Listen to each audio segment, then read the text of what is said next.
Hello guys, कैसे हो आप। आज हम आपको सीयूटी अप्लाइड मैथ्स में एनटीए का जो ऑफिशियल मॉक पेपर है वो सॉल्व करवाएंगे। तो वीडियो को अपने दोस्तों के साथ शेयर कर देना एंड डेफिनेटली वीडियो थोड़ा लंबा बना है तो आराम से फुल कंसंट्रेशन के साथ कंप्लीट वीडियो देखना, क्योंकि आपके सीयूटी अप्लाइड मैथ्स के पेपर में इसी टाइप के क्वेश्चंस रहने वाले हैं। तो आइए जल्दी से वीडियो को स्टार्ट करते हैं और चेक करते हैं किस टाइप के क्वेश्चन अपने को दिए गए हैं। दोस्तों, डायरेक्ट क्वेश्चंस पे जाने से पहले आप थोड़ा सा रिवीजन करो। जब एनटीए का ऑफिशियल नोटिस आया था तो एनटीए ने कहा था कि भाई देखो, जो अप्लाइड मैथ्स और कोर मैथ्स है वो दोनों सेम है। और दोनों सेम होने का मतलब ये है कि जो हमारे अप्लाइड मैथ्स के स्टूडेंट हैं वो तो एक सेक्शन ए अटेम्प्ट करेंगे जिसके अंदर टोटल 15 क्वेश्चन रहेंगे और इसमें कोई भी चॉइस नहीं है। 15 के 15 question we need to attempt. Applied maths की बात कर रहा हूं मैं, ठीक है। और इसके साथ में एक सेक्शन बी2 अटेम्प्ट करना था अपने को, ठीक है। सेक्शन बी2 के अंदर टोटल 35 क्वेश्चन रहेंगे जिनमें से आपको 25 क्वेश्चन अटेम्प्ट करने हैं, यानी कि 10 क्वेश्चंस का आपको यहाँ पे स्किप करने का चॉइस मिलेगा। जो क्वेश्चन आपको नहीं आता वो क्वेश्चन आप स्किप कर सकते हैं। तो इस तरीके का कैटेगरी हमारे एनटीए ने बनाया था कि अगर जो अप्लाइड मैथ्स का स्टूडेंट है वो इस तरीके से क्वेश्चंस को अटेम्प्ट करेगा। अब आप अगर इस मॉक पेपर की बात करेंगे तो यहाँ पे ना टोटल 1 से लेकर के 85 क्वेश्चन दिए गए हैं, ठीक है। 1 से लेके 85। तो मैंने क्या करा है, 1 से लेके 85 को ना इन सेक्शन में डिवाइड करने की कोशिश करी। तो ये पता चला कि जो 1 से लेके 15 के क्वेश्चन है, ठीक है, स्टार्टिंग के जो 15 क्वेश्चन है ये आपके लिए सेक्शन ए का काम करेगा। तो ये तो आपको करने ही करने हैं और मैं भी आपको ये करवाऊंगा ही करवाऊंगा। 1 से लेके 15 सेक्शन ए में रहेंगे। 101% सभी बच्चों को करना ही करना है। इसके बाद में एक सेक्शन बी2 जो है, ठीक है, अप्लाइड मैथ्स का जो सेक्शन है वो हमारा स्टार्ट होगा 51 से। देख लो ये क्या करते हैं, ऑफिशियल मॉक पेपर में बच्चों को कंफ्यूज कर देते हैं, ठीक है। कहते हैं नोटिस में ऐसे होगा और ऑफिशियल मॉक पेपर में ऐसे कर दिया, 1 से लेके 85 क्वेश्चन दे दिए। लेकिन कोई दिक्कत बात नहीं है, मैं आपको समझा रहा हूं, आप समझ लो, ठीक है भाई। 51 से लेकर के 85 के जो क्वेश्चन है, ठीक है, ये वाली जो कैटेगरी है ये सेक्शन बी2 है। एंड सर 16 से लेकर के जो 50 के क्वेश्चन है वो कौन करेगा, तो वो हमारे कोर मैथ्स के स्टूडेंट करेंगे। आप लोगों को करने की जरूरत नहीं है, ठीक है। एक बार चेक कर लेना, ये 16 से लेके 50 के क्वेश्चन नजर मार लेना। जो क्वेश्चन आपसे सोल्व ना होना, टेंशन मत लेना कि सर हाय हमसे सोल्व नहीं हो रहा, क्योंकि वो तो आपको करना ही नहीं है ना। वो तो आप ऐसी मस्ती के लिए चेक कर रहे हो कि अच्छा ऐसे है ऐसे है ऐसे है। तो अगर कोई क्वेश्चन आपसे सोल्व ना हो तो टेंशन मत लेना, कोई बात नहीं, छोड़ दो उसको। आपको फोकस करना है 1 से लेके 15 क्वेश्चन और 51 से लेके 85 क्वेश्चन, और यही मैं आप लोगों को करवाऊंगा आज की वीडियो में। आइए जल्दी से वीडियो को स्टार्ट करते हैं। सो देखिएगा, इस पहला क्वेश्चन हमारे सामने है एंड जैसा कि आप देख ही पा रहे हैं डिफरेंशियल इक्वेशन बना करके दी गई हैं और यहाँ पे इनकी डिग्रीज लिखी हुई हैं और आपको बताना है कि 1 2 3 4 में से करेक्ट आंसर कौन सा है, ठीक है। यहाँ पे लिखा हुआ है ए से 4। ए से 4 का मतलब है कि ये जो ए वाले पार्ट का डिग्री होगा ना वो ये 4 होगा। फिर लिखा हुआ है बी से 1, यानी कि ये जो बी वाले पार्ट का डिग्री है वो ये ऑप्शन नंबर ऊपर 1 दिया हुआ है। मैच द कॉलम के जैसा क्वेश्चन है, ठीक है। तो भाई हमें तो ये पूरा कंप्लीट सॉल्व करना पड़ेगा ना।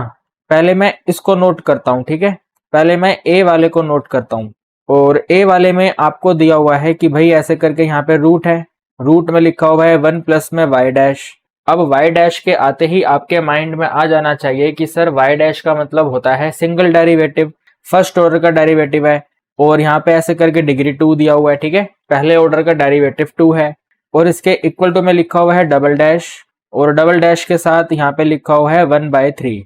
एंड आप लोगों को मालूम होगा, हमने आपको जब टर्म 2 में डिफरेंशियल इक्वेशन पढ़ाया था तो वहां पे बताया था कि रूट की टोटल पावर होती है 1/2।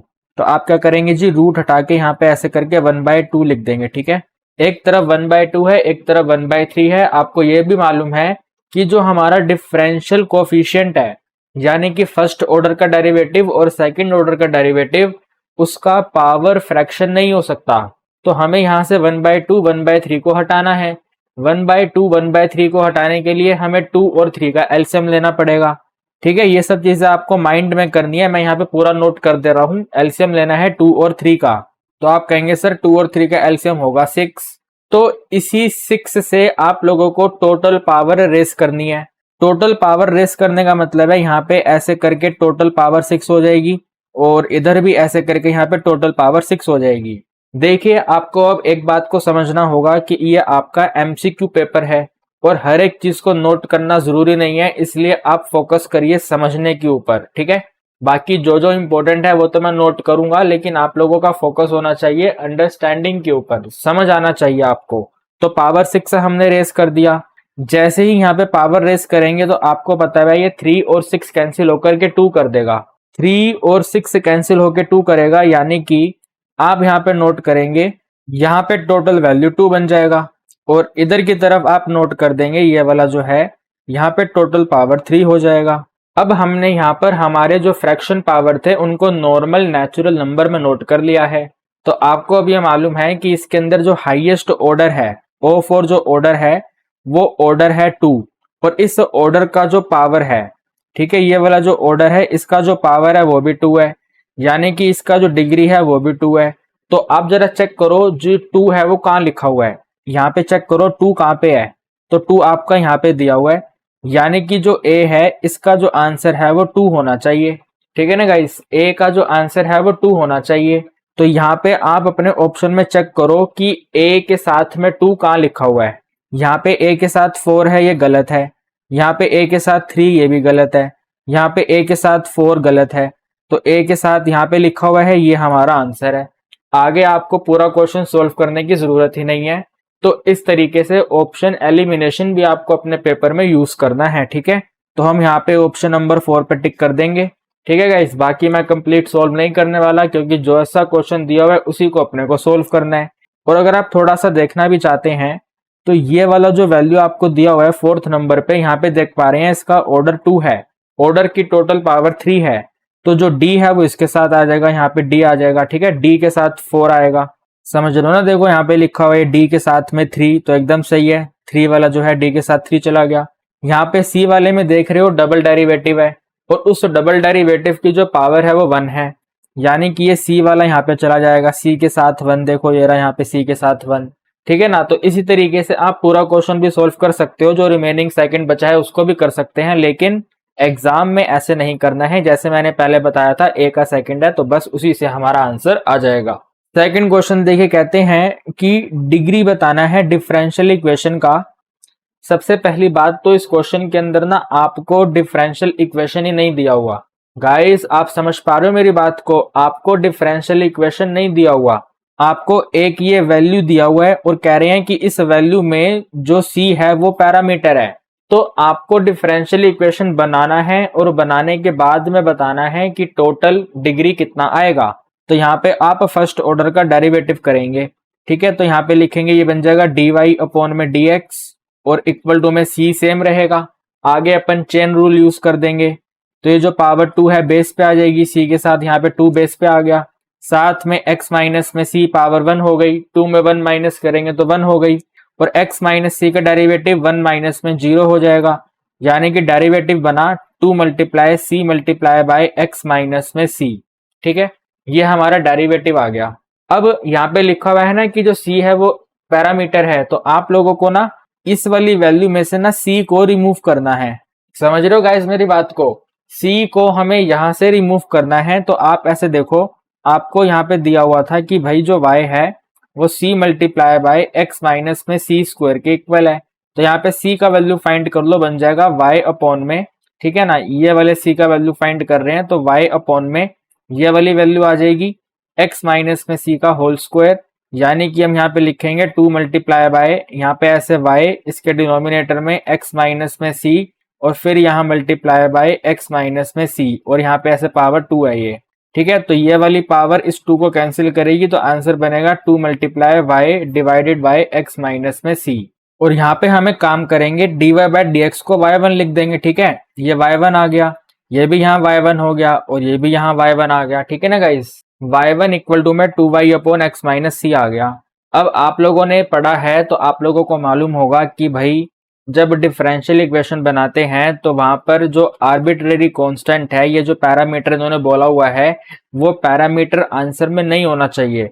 एंड आप यहाँ पे देख रहे हैं कि हमारे आंसर में सी पैरामीटर है, तो हमें यहाँ से इस सी पैरामीटर को हटाना पड़ेगा।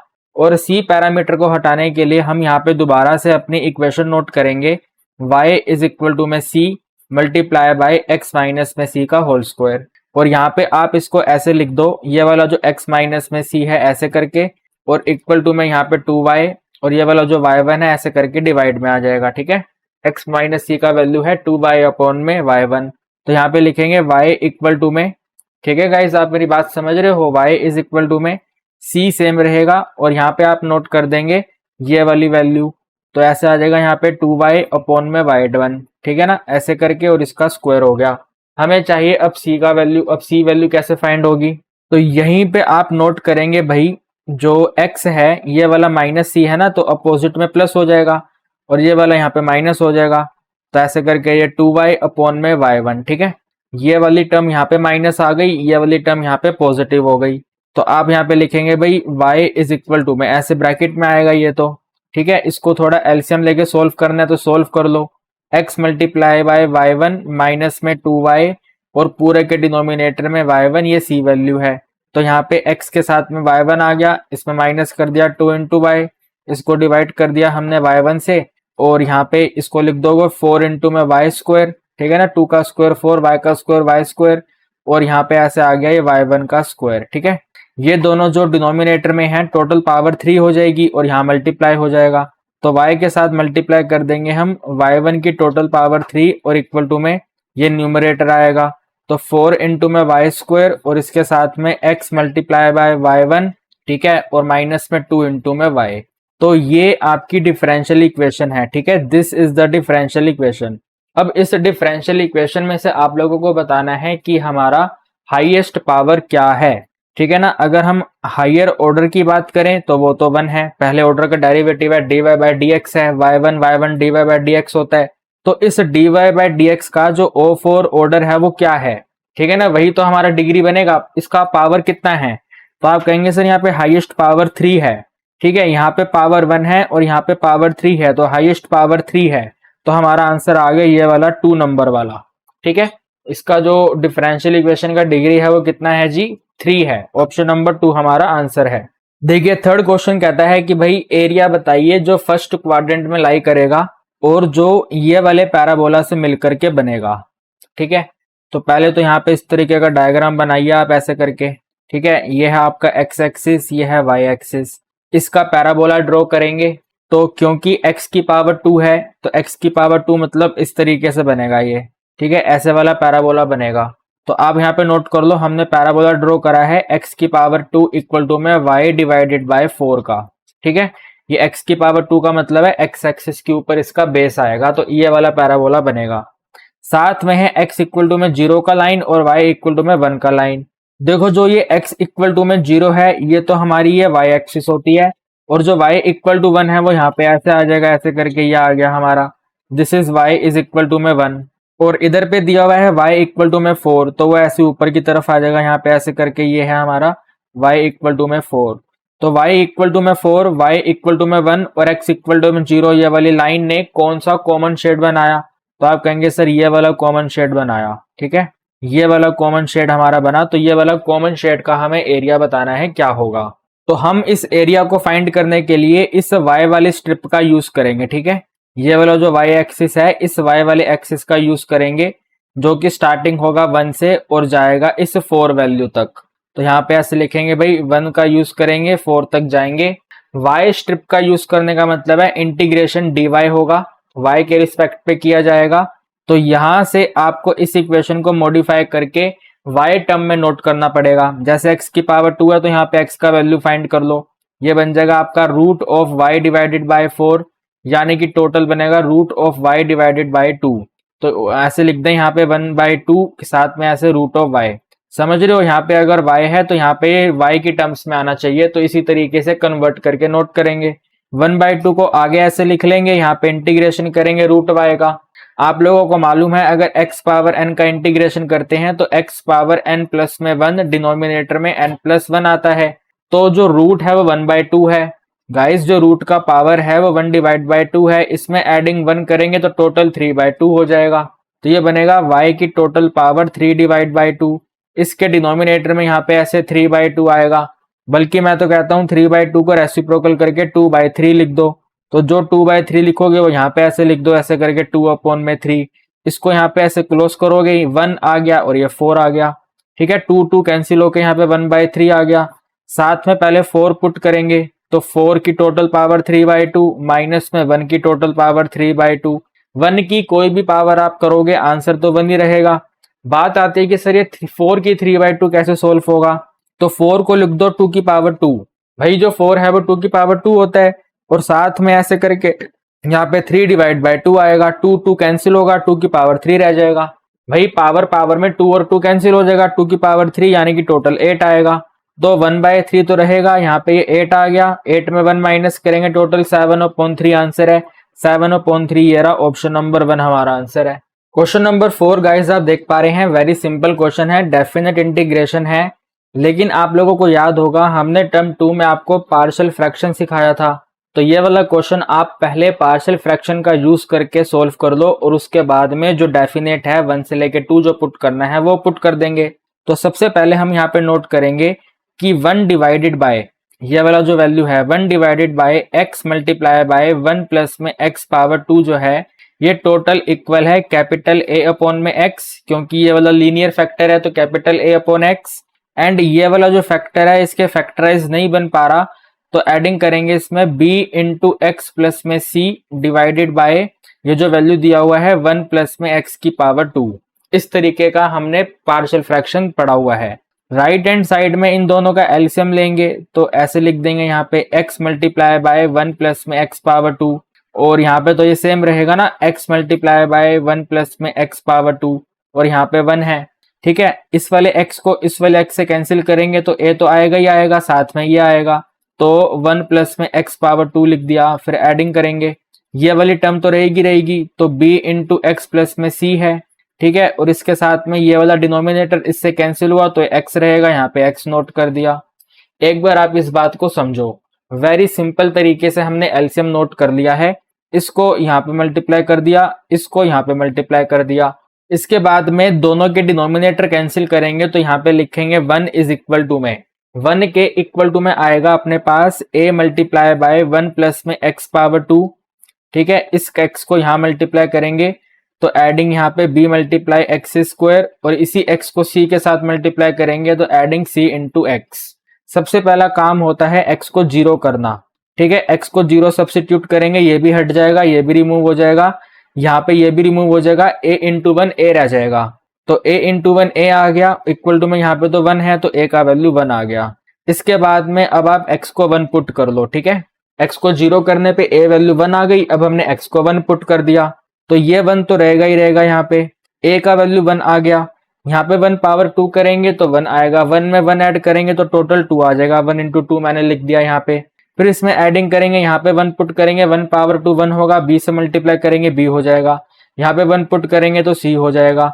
तो आप लिखेंगे भाई b प्लस में c इज इक्वल टू, ये वाला 2 यहाँ पे माइनस होगा तो टोटल -1, इक्वेशन नंबर 1 आ गई है, ठीक है। फिर यहाँ पे लिखेंगे हम x की जगह पे 2 सब्सिट्यूट करने जा रहे हैं। हमने एक बार 0 सब्सिट्यूट करा, फिर 1 सब्सिट्यूट करा, अब हम 2 सब्सिट्यूट करेंगे तो लिखेंगे 1 इज इक्वल टू में, देखो यहाँ पे ध्यान से x की वैल्यू 2 है, 2 की पावर 2 करेंगे तो 4 होगा, 4 में 1 प्लस करेंगे तो 5 होगा, तो ये वाला जो 5 है a से मल्टीप्लाई होके 5a हो जाएगा। सॉरी, a की वैल्यू तो 1 है तो ओनली 5 आएगा, ठीक है, a नहीं आएगा, ओनली 5 नोट करेंगे, ठीक है।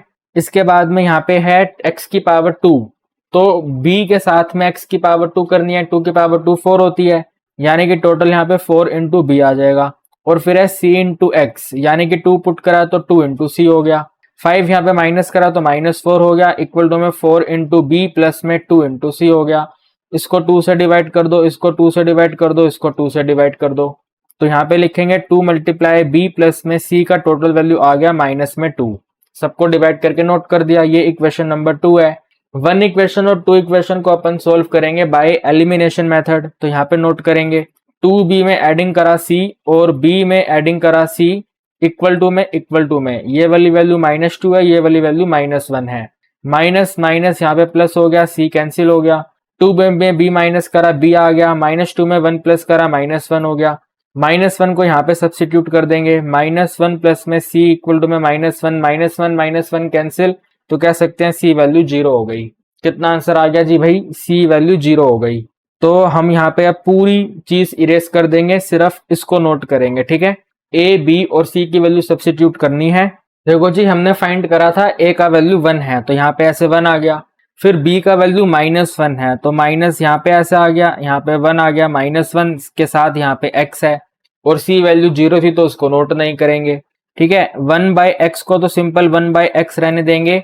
आप लोगों को मालूम होगा कि आपने पढ़ा था कि अगर इसका डेरिवेटिव हमें ऊपर मिल जाए, सब्स्टिट्यूशन मेथड में आपने पढ़ा था, डिनोमिनेटर का डेरिवेटिव अगर ऊपर मिल जाता है तो उसका इंटीग्रेशन करना सिंपल होता है। तो अगर आप 1 प्लस में x पावर 2 का डेरिवेटिव करेंगे तो 2x आएगा। यहाँ पे आपके पास सिंपल x है, तो एक काम करिए 2 से मल्टीप्लाई डिवाइड कर दीजिए, तो यहाँ पे माइनस तो रहेगा, यहाँ पे ऐसे 2x आ गया, डिनोमिनेटर में 2 के साथ में 1 प्लस में x पावर 2 आ गया, ठीक है। यहाँ पे ये सेम रहेगा, लिखो या ना लिखो एक ही बात है। इसका इंटीग्रेशन करना है आपको यहाँ पे, ठीक है। तो 1/x का इंटीग्रेशन log x हो जाएगा इस तरीके से, माइनस में 1/2 अलग रहेगा, ठीक है ना। ये वाला जो 2 है इसको मैंने ऐसे लिख दिया 1/2 करके, साथ में इसका इंटीग्रेशन करेंगे तो लोगैरिथम और ये डिनोमिनेटर आएगा, तो 1 प्लस में x पावर 2 आ गया इस तरीके से करके, ठीक है ना गाइस। समझ रहे हो बात को, ये हमारे इंटीग्रेशन वैल्यू है। हमें अब इस इंटीग्रेशन वैल्यू के अंदर सब्स्टिट्यूट करना है, सबसे पहले 1 और उसके बाद में 2, ठीक है। ऐसे करके 1 से लेके 2 दिया हुआ है, तो पहले 2 पुट करेंगे तो यहाँ पे बन जाएगा ऐसे करके log of 2, ठीक है ना गाइस। कितना आ गया ये log of 2, log of 2 में माइनस करेंगे 1/2 मल्टीप्लाई log of, यहाँ पे 2 पुट करेंगे तो 2 की पावर 2 होती है 4 और 1 प्लस कर देंगे तो 5, तो इस तरीके सिंपल से log 5 आ गया। log मैंने नोट किया हुआ है, हम यहाँ पे सिंपल नोट कर देंगे 5 आ गया। ये हमने 2 सब्स्टिट्यूट कर दिया, इसको ब्रैकेट में नोट कर देते हैं, माइनस करेंगे 1 सब्स्टिट्यूट करेंगे तो सिंपल सा log 1 हो जाएगा, ठीक है ना गाइस। सिंपल सी log 1 आएगी। यहाँ पे 1 सब्स्टिट्यूट करेंगे, 1 की पावर 2 होती है 1, 1 में 1 प्लस करेंगे तो 2, तो यहाँ पे आएगा, इसमें ऐसे माइनस कर देंगे 1/2 ऑफ log 2, ठीक है ना, 1/2 ऑफ log 2। थोड़ा सोल्व कर दो, यहाँ पे ऐसे log 2 सेम रहेगा, माइनस में 1/2 log 5 भी सेम रहेगा, log 1 0 होता है, माइनस माइनस प्लस हो जाएगा, 1/2 के साथ में log of 2 आ जाएगा। इसको कंबाइन करेंगे, 1 में 1 प्लस कर देंगे तो टोटल 3/2 हो जाएगा, तो ऐसे 3/2 के साथ में log 2 रहेगा और माइनस में 1/2 के साथ में हमारा log 5 रहेगा। देख लो जरा ये कहाँ पे दिया हुआ है आपको, ठीक है। 3/2 के साथ में log 2 और 1/2 के साथ log 5 ये दिया हुआ है 3 नंबर पे, ये हमारा आंसर है टोटल मिला के। क्वेश्चन नंबर 5 तो guys very very very simple question है। आप लोगों को मालूम है कि जो डिनोमिनेटर में ये वैल्यू दे रखी है 5x पावर 4, इसे अपन को t ले लेना है, तो सब्स्टिट्यूशन मेथड का क्वेश्चन है। यहाँ पे लिख देंगे x पावर 5 जो है वो t के इक्वल है। डेरिवेटिव जब हम करेंगे तो बन जाएगा 5 मल्टीप्लाई x पावर 4 का टोटल वैल्यू dt अपॉन में dx है, ठीक है ना। फिर यहाँ पे dx का वैल्यू फाइंड कर लेंगे, बन जाएगा ये dt डिवाइडेड बाय, ये दोनों के दोनों डिनोमिनेटर में 5 इंटू x पावर 4 आ गया, ठीक है। तो अब ये वाला क्वेश्चन जो है हमारा चेंज हो जाएगा। सबसे पहले तो dx की जगह पे इसको नोट करेंगे, तो ये इंटीग्रेशन आ गया। फिर साथ में ये वाला dx है तो यहाँ पे साथ में नोट कर देंगे भाई ये है dt divided by 5 into x power 4, यहाँ पे 1 है डिनोमिनेटर, ये जो x पावर 5 प्लस 1 है यहाँ पे t आ जाएगा, तो वो तो बन जाएगा सिंपल सा t प्लस में 1 ऐसे करके, और ये वाला जो आगे x है वो सेम रहेगा। इस वाले x को इसके साथ मल्टीप्लाई करेंगे, टोटल पावर 5 हो जाएगी, तो बनेगा ये 1 डिवाइडेड बाय 5 को आगे ले लेते हैं, इंटीग्रेशन सिंबल 1 डिवाइड बाय 5 ऐसे लिख लेते हैं। x और x power 4 total x power 5 आ गया, और साथ में यहाँ पे t प्लस में 1 तो रहेगा, यहाँ पे dt रहेगा। x पावर 5 की वैल्यू यहाँ से डिटरमाइन कर लेते हैं। डिटरमाइन क्या करते हैं, अपने को मालूम है वो t है, तो यहाँ पे हम नोट कर देंगे भाई 1 डिवाइड बाय 5, इसके साथ में 1 अपॉन में x पावर 5 t है और साथ में t प्लस 1 है, और यहाँ पे ऐसे करके dt, इसका इंटीग्रेशन करना है। तो आप यहाँ पे लिखेंगे भी 1/5 इंटीग्रेशन, आपको मैंने सिखाया था जब आप डिनोमिनेटर को माइनस करेंगे तो वो इस 1 के इक्वल आ जाएगा, ठीक है ना। आप t प्लस 1 में माइनस t करेंगे, t कैंसिल हो गया, प्लस 1 बच जाएगा, तो यहाँ पे ऐसे लिखेंगे भाई t प्लस 1 में माइनस करना है t, और दोनों के डिनोमिनेटर में डिनोमिनेटर को नोट कर देंगे, यानी कि t multiply by t plus 1 लिख देंगे, यहाँ पे भी t multiply by t plus 1 लिख देंगे, यहाँ पे dt कर देंगे। ये t plus 1 cancel, t cancel, तो 1/5 सेम रहेगा। इंटीग्रेशन 1 अपॉन में टी में माइनस करना है 1 अपॉन में टी प्लस में 1 और यहाँ पे dt। दोनों का ही इंटीग्रेशन आपको मालूम है लोगारिदम में जाएगा, यानी कि हम नोट कर देंगे 1/5 इंटू में log t, ठीक है ना, माइनस कर देंगे log ऑफ t प्लस में 1, इसको क्लोज कर देंगे, एडिंग इसमें c कर देंगे। दोनों log का जो कोफिशिएंट है वो सेम है ना भाई, log का कोफिशिएंट सेम है, तो log m minus log n का प्रॉपर्टी अप्लाई करेंगे। तो 1/5 के साथ में लोगारिदम m की जगह पे ये t आएगा, तो यहाँ पे t और n की जगह पे t प्लस 1, डिनोमिनेटर में t प्लस 1, इसको क्लोज एडिंग c। तो 1/5 सेम रहेगा, साथ में रहेगा लोगारिदम अंडर मोड t की जगह पे x पावर 5 बन जाएगा, तो x पावर 5 डिनोमिनेटर में x पावर 5 एडिंग 1, इसको क्लोज एडिंग c। तो अगर आप अपने आंसर को मैच करेंगे तो भाई दिया हुआ है यहाँ पे ये रहा ऑप्शन नंबर 1 में दिया हुआ है, ठीक है, 1/5 log x power 5 upon x power 5 plus 1 plus c, this is our final answer. देखिए क्वेश्चन नंबर 6 जो है वो एप्लीकेशन ऑफ डेरिवेटिव का है, बेसिकली टेंजेंट नॉर्मल का है। तो कहते हैं कि भाई टेंजेंट टू द कर्व, अगर हम इस कर्व के ऊपर टेंजेंट को डिटरमाइन करें किस किस पॉइंट पर x इक्वल टू 1 और x इक्वल टू -1 पर, तो वो दोनों पैरेलल हैं, ठीक है। अगर आपने टेंजेंट डिटरमाइन करी है 1 पे और टेंजेंट डिटरमाइन करी है -1 पे, तो वो इस कर्व के ऊपर पैरेलल बन रही है। तो टेंजेंट को डिटरमाइन करने के लिए यहाँ पे इसका डेरिवेटिव कर दो, ठीक है, ये बन जाएगा y डैश इक्वल टू में 7 तो सेम रहेगा, x पावर 3 बन जाएगा 3 मल्टीप्लाई बाय x पावर 2 और जो प्लस 3 है वो 0 हो जाएगा, यानी कि हमारा सिंपल y डैश बनेगा 21 इंटू में x पावर 2, ठीक है, ये हमारा डेरिवेटिव आएगा। इस डेरिवेटिव में अगर आप 1 सब्स्टिट्यूट करो और -1 सब्स्टिट्यूट करो तो भाई आंसर तो सेम रहेगा ना। 21 को मल्टीप्लाई करेंगे 1 पावर 2 से, 21 को मल्टीप्लाई करेंगे -1 पावर 2 से, तो ये भी 21 होगा, ये भी 21 होगा। तो दोनों केसेस में वैल्यू सेम है, और वैल्यू सेम होने का मतलब है हमारी टेंजेंट जो है वो पैरेलल है। और इसका रीजन क्या दिया हुआ है, the slope of tangent at the point 1 और -1 आर इक्वल, वो तो हमने देखा ही है 21 और ये भी 21, दोनों 21 है तो इक्वल है, यानी कि असर्शन भी सही है और रीजन भी सही है, both A and are true हैं, ठीक है। ऑप्शन नंबर 1 हमारा आंसर होगा, दोनों के दोनों ट्रू हैं और आर जो है वो करेक्ट एक्सप्लेनेशन है ए का। 7th क्वेश्चन तो गाइस बच्चे लेवल का क्वेश्चन है, बिल्कुल ही स्मॉल लेवल का क्वेश्चन है। आपको 2x2 यानी कि 1 2 3 4 4 एंट्री फिल करनी है, चारों एंट्री पे 3 चॉइसेस हैं, तो 3 इंटू 3 इंटू 3 इंटू 3 बनेगा 3 की पावर 4, बोले 81, ऑप्शन सी आंसर। आगे बढ़ेंगे 8 नंबर पे। कहते हैं कि भाई अगर x का वैल्यू ये दिया हुआ है तो इसका इंटीग्रल पोर्शन क्या है। भाई इंटीग्रल पोर्शन का मतलब होता है गिवन नंबर से पहले, गिवन नंबर से पहले प्रॉपर इंटीजर कौन सा है ये बताओ। जैसे मैंने आपको 2.56 करके दे दिया, तो 2.56 में इस नंबर से पहले, ठीक है, अगर ये नंबर लाइन है तो यहाँ पे 1 होगा, यहाँ पे 2 होगा, यहाँ पे 3 होगा, ये वाला नंबर कहीं पे यहाँ पे लाई करेगा। तो इस वाले गिवन नंबर से पहले, तो पहले तो ये 2 है, तो 2 हमारा इंटीजर है, तो इंटीग्रल पार्ट ऑफ 2.56 होगा 2।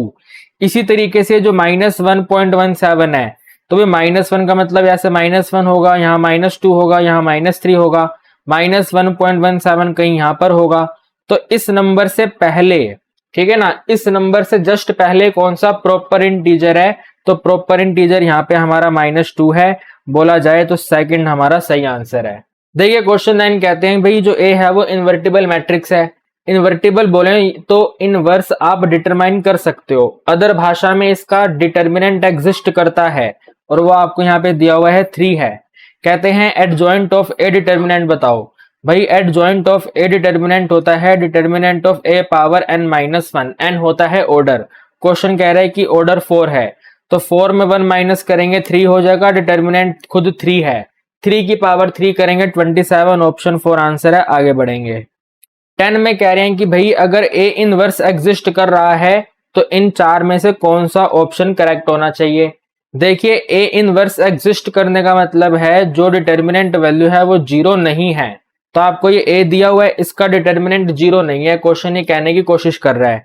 तो आप यहाँ पे लिखेंगे भाई हम इसको ओपन करेंगे C2 से, ठीक है, C2 से ओपन करेंगे तो यहाँ पे माइनस साइन आएगा, यहाँ पे प्लस साइन आएगा, यहाँ पे माइनस साइन आएगा, तो माइनस ऑफ लैम्डा के साथ में 2 क्रॉस 2 लिखेंगे, तो ये वाला और ये वाला कैंसिल हो जाएगा, 2 और 3, 5 और 2 रहेगा, फिर -1 के साथ करेंगे, ये वाला हट जाएगा, ये वाला हट जाएगा, तो यहाँ पे 3 नहीं है, यहाँ पे 2, यहाँ पे 2, यहाँ पे 3, यहाँ पे 5।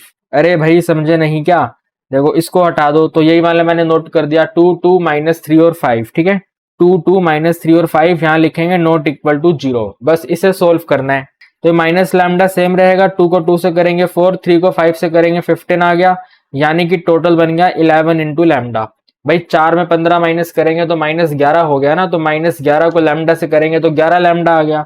ये -1 सेम रहेगा, 2 को यहाँ करेंगे 10 हो जाएगा, 3 को 2 से करेंगे माइनस के साथ -6 आ जाएगा, यहाँ पे नॉट इक्वल टू 0 रहेगा। 10 में 6 प्लस कर देंगे तो 16 हो जाएगा, तो माइनस में 16 नॉट इक्वल टू 0। 16 यहाँ पे जाके प्लस हो गया तो 16, 11 यहाँ पे डिवाइड आ गया, यहाँ पे नॉट इक्वल, यहाँ पे लैम्डा, तो 16/11 ये चौथे नंबर पे दिया हुआ है, ये आंसर है। ठीक है ना गाइस, समझ पाए ना मेरी बात को कैसे सोल्व करा हमने? 16 को ट्रांसफर करा 0, 16 को ट्रांसफर करा तो प्लस हो गया, 11 को ट्रांसफर करा डिवाइड हो गया, तो 16/11 हमारा आंसर हो गया।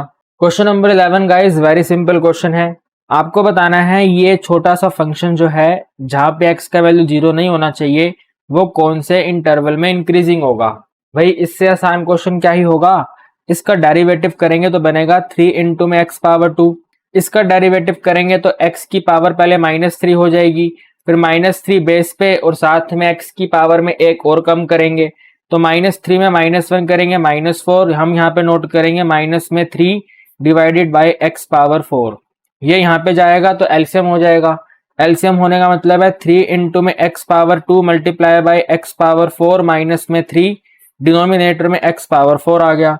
टोटल करेंगे तो 3 कॉमन ले लो, कॉमन लेने के साथ में x पावर 6 -1 और डिनोमिनेटर में x पावर 4 आ गया। So this is the total derivative value. Derivative को 0 से इक्वेट करेंगे, यहीं पे इक्वेट कर देंगे 0 से, तो ये वाला यहाँ पे 0 हो जाएगा, 3 यहाँ पे 0 हो जाएगा, x पावर 6 -1 इक्वल टू 0 रहेगा, यानी कि x पावर 6 इक्वल टू 1 आ गया। तो आप लोगों को मालूम है अगर मैं -1 की पावर 6 करूंगा तो भी वैल्यू 1 आएगी, और अगर मैं 1 की पावर 6 करूंगा तो भी वैल्यू 1 आएगी, यानी कि हमारे x के दो वैल्यू आ गए -1 और +1। ठीक है भाई, -1 और +1 हमारे दो आंसर आ गए हैं। यहाँ पे इंटरवल बना देंगे, ये -1 आ गया, ये +1 आ गया। ठीक है, आपको इस इंटरवल में चेक करना है, यहाँ पे चेक करना है, यहाँ पे चेक करना है। 1 से कोई बड़ा नंबर लेंगे, ठीक है, 1 से बड़ा नंबर अगर 2 लेंगे और यहाँ पे सब्स्टिट्यूट करेंगे तो डेफिनेटली वैल्यू पॉजिटिव रहेगी, तो यहाँ पे पॉजिटिव आ गया। -1 से 1 लेना है तो 0 ले नहीं सकते, तो कौन सा ले ले, -1 से 1 में 0.5 ले लेते हैं, 0 नहीं ले सकते 0.5 यानी कि 1/2 ले लेते हैं। ठीक है, तो 1/2 की पावर 6 करेंगे तो टोटल वैल्यू इसको नेगेटिव बना देगा, यहाँ पे माइनस हो जाएगा। -1 से छोटा वैल्यू लेंगे तो आप लोगों का मालूम है -2 लेंगे, -2 की पावर यहाँ पे पुट करेंगे पॉजिटिव होगा, -2 की पावर यहाँ पे पुट करेंगे पॉजिटिव होगा, टोटल वैल्यू पॉजिटिव रहेगी।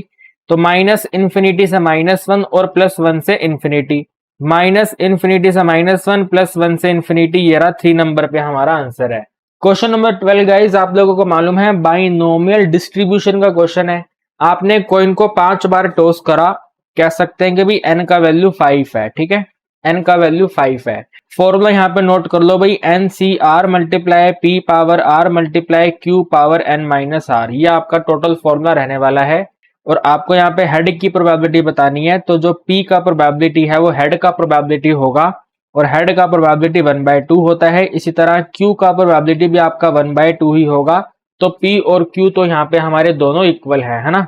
तो अब आपको यहाँ पे बताना है probability of capital X at least 3।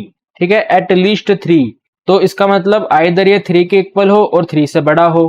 ठीक है ना गाइस, आइदर 3 हो और 3 से बड़ा हो। तो आप यहाँ पे लिखेंगे भाई इसका मतलब बन जाएगा, एक तो हमें प्रोबेबिलिटी 3 की चाहिए, एक हमें प्रोबेबिलिटी 4 की चाहिए, और एक हमें प्रोबेबिलिटी 5 की चाहिए। एटलीस्ट का मतलब मिनिमम।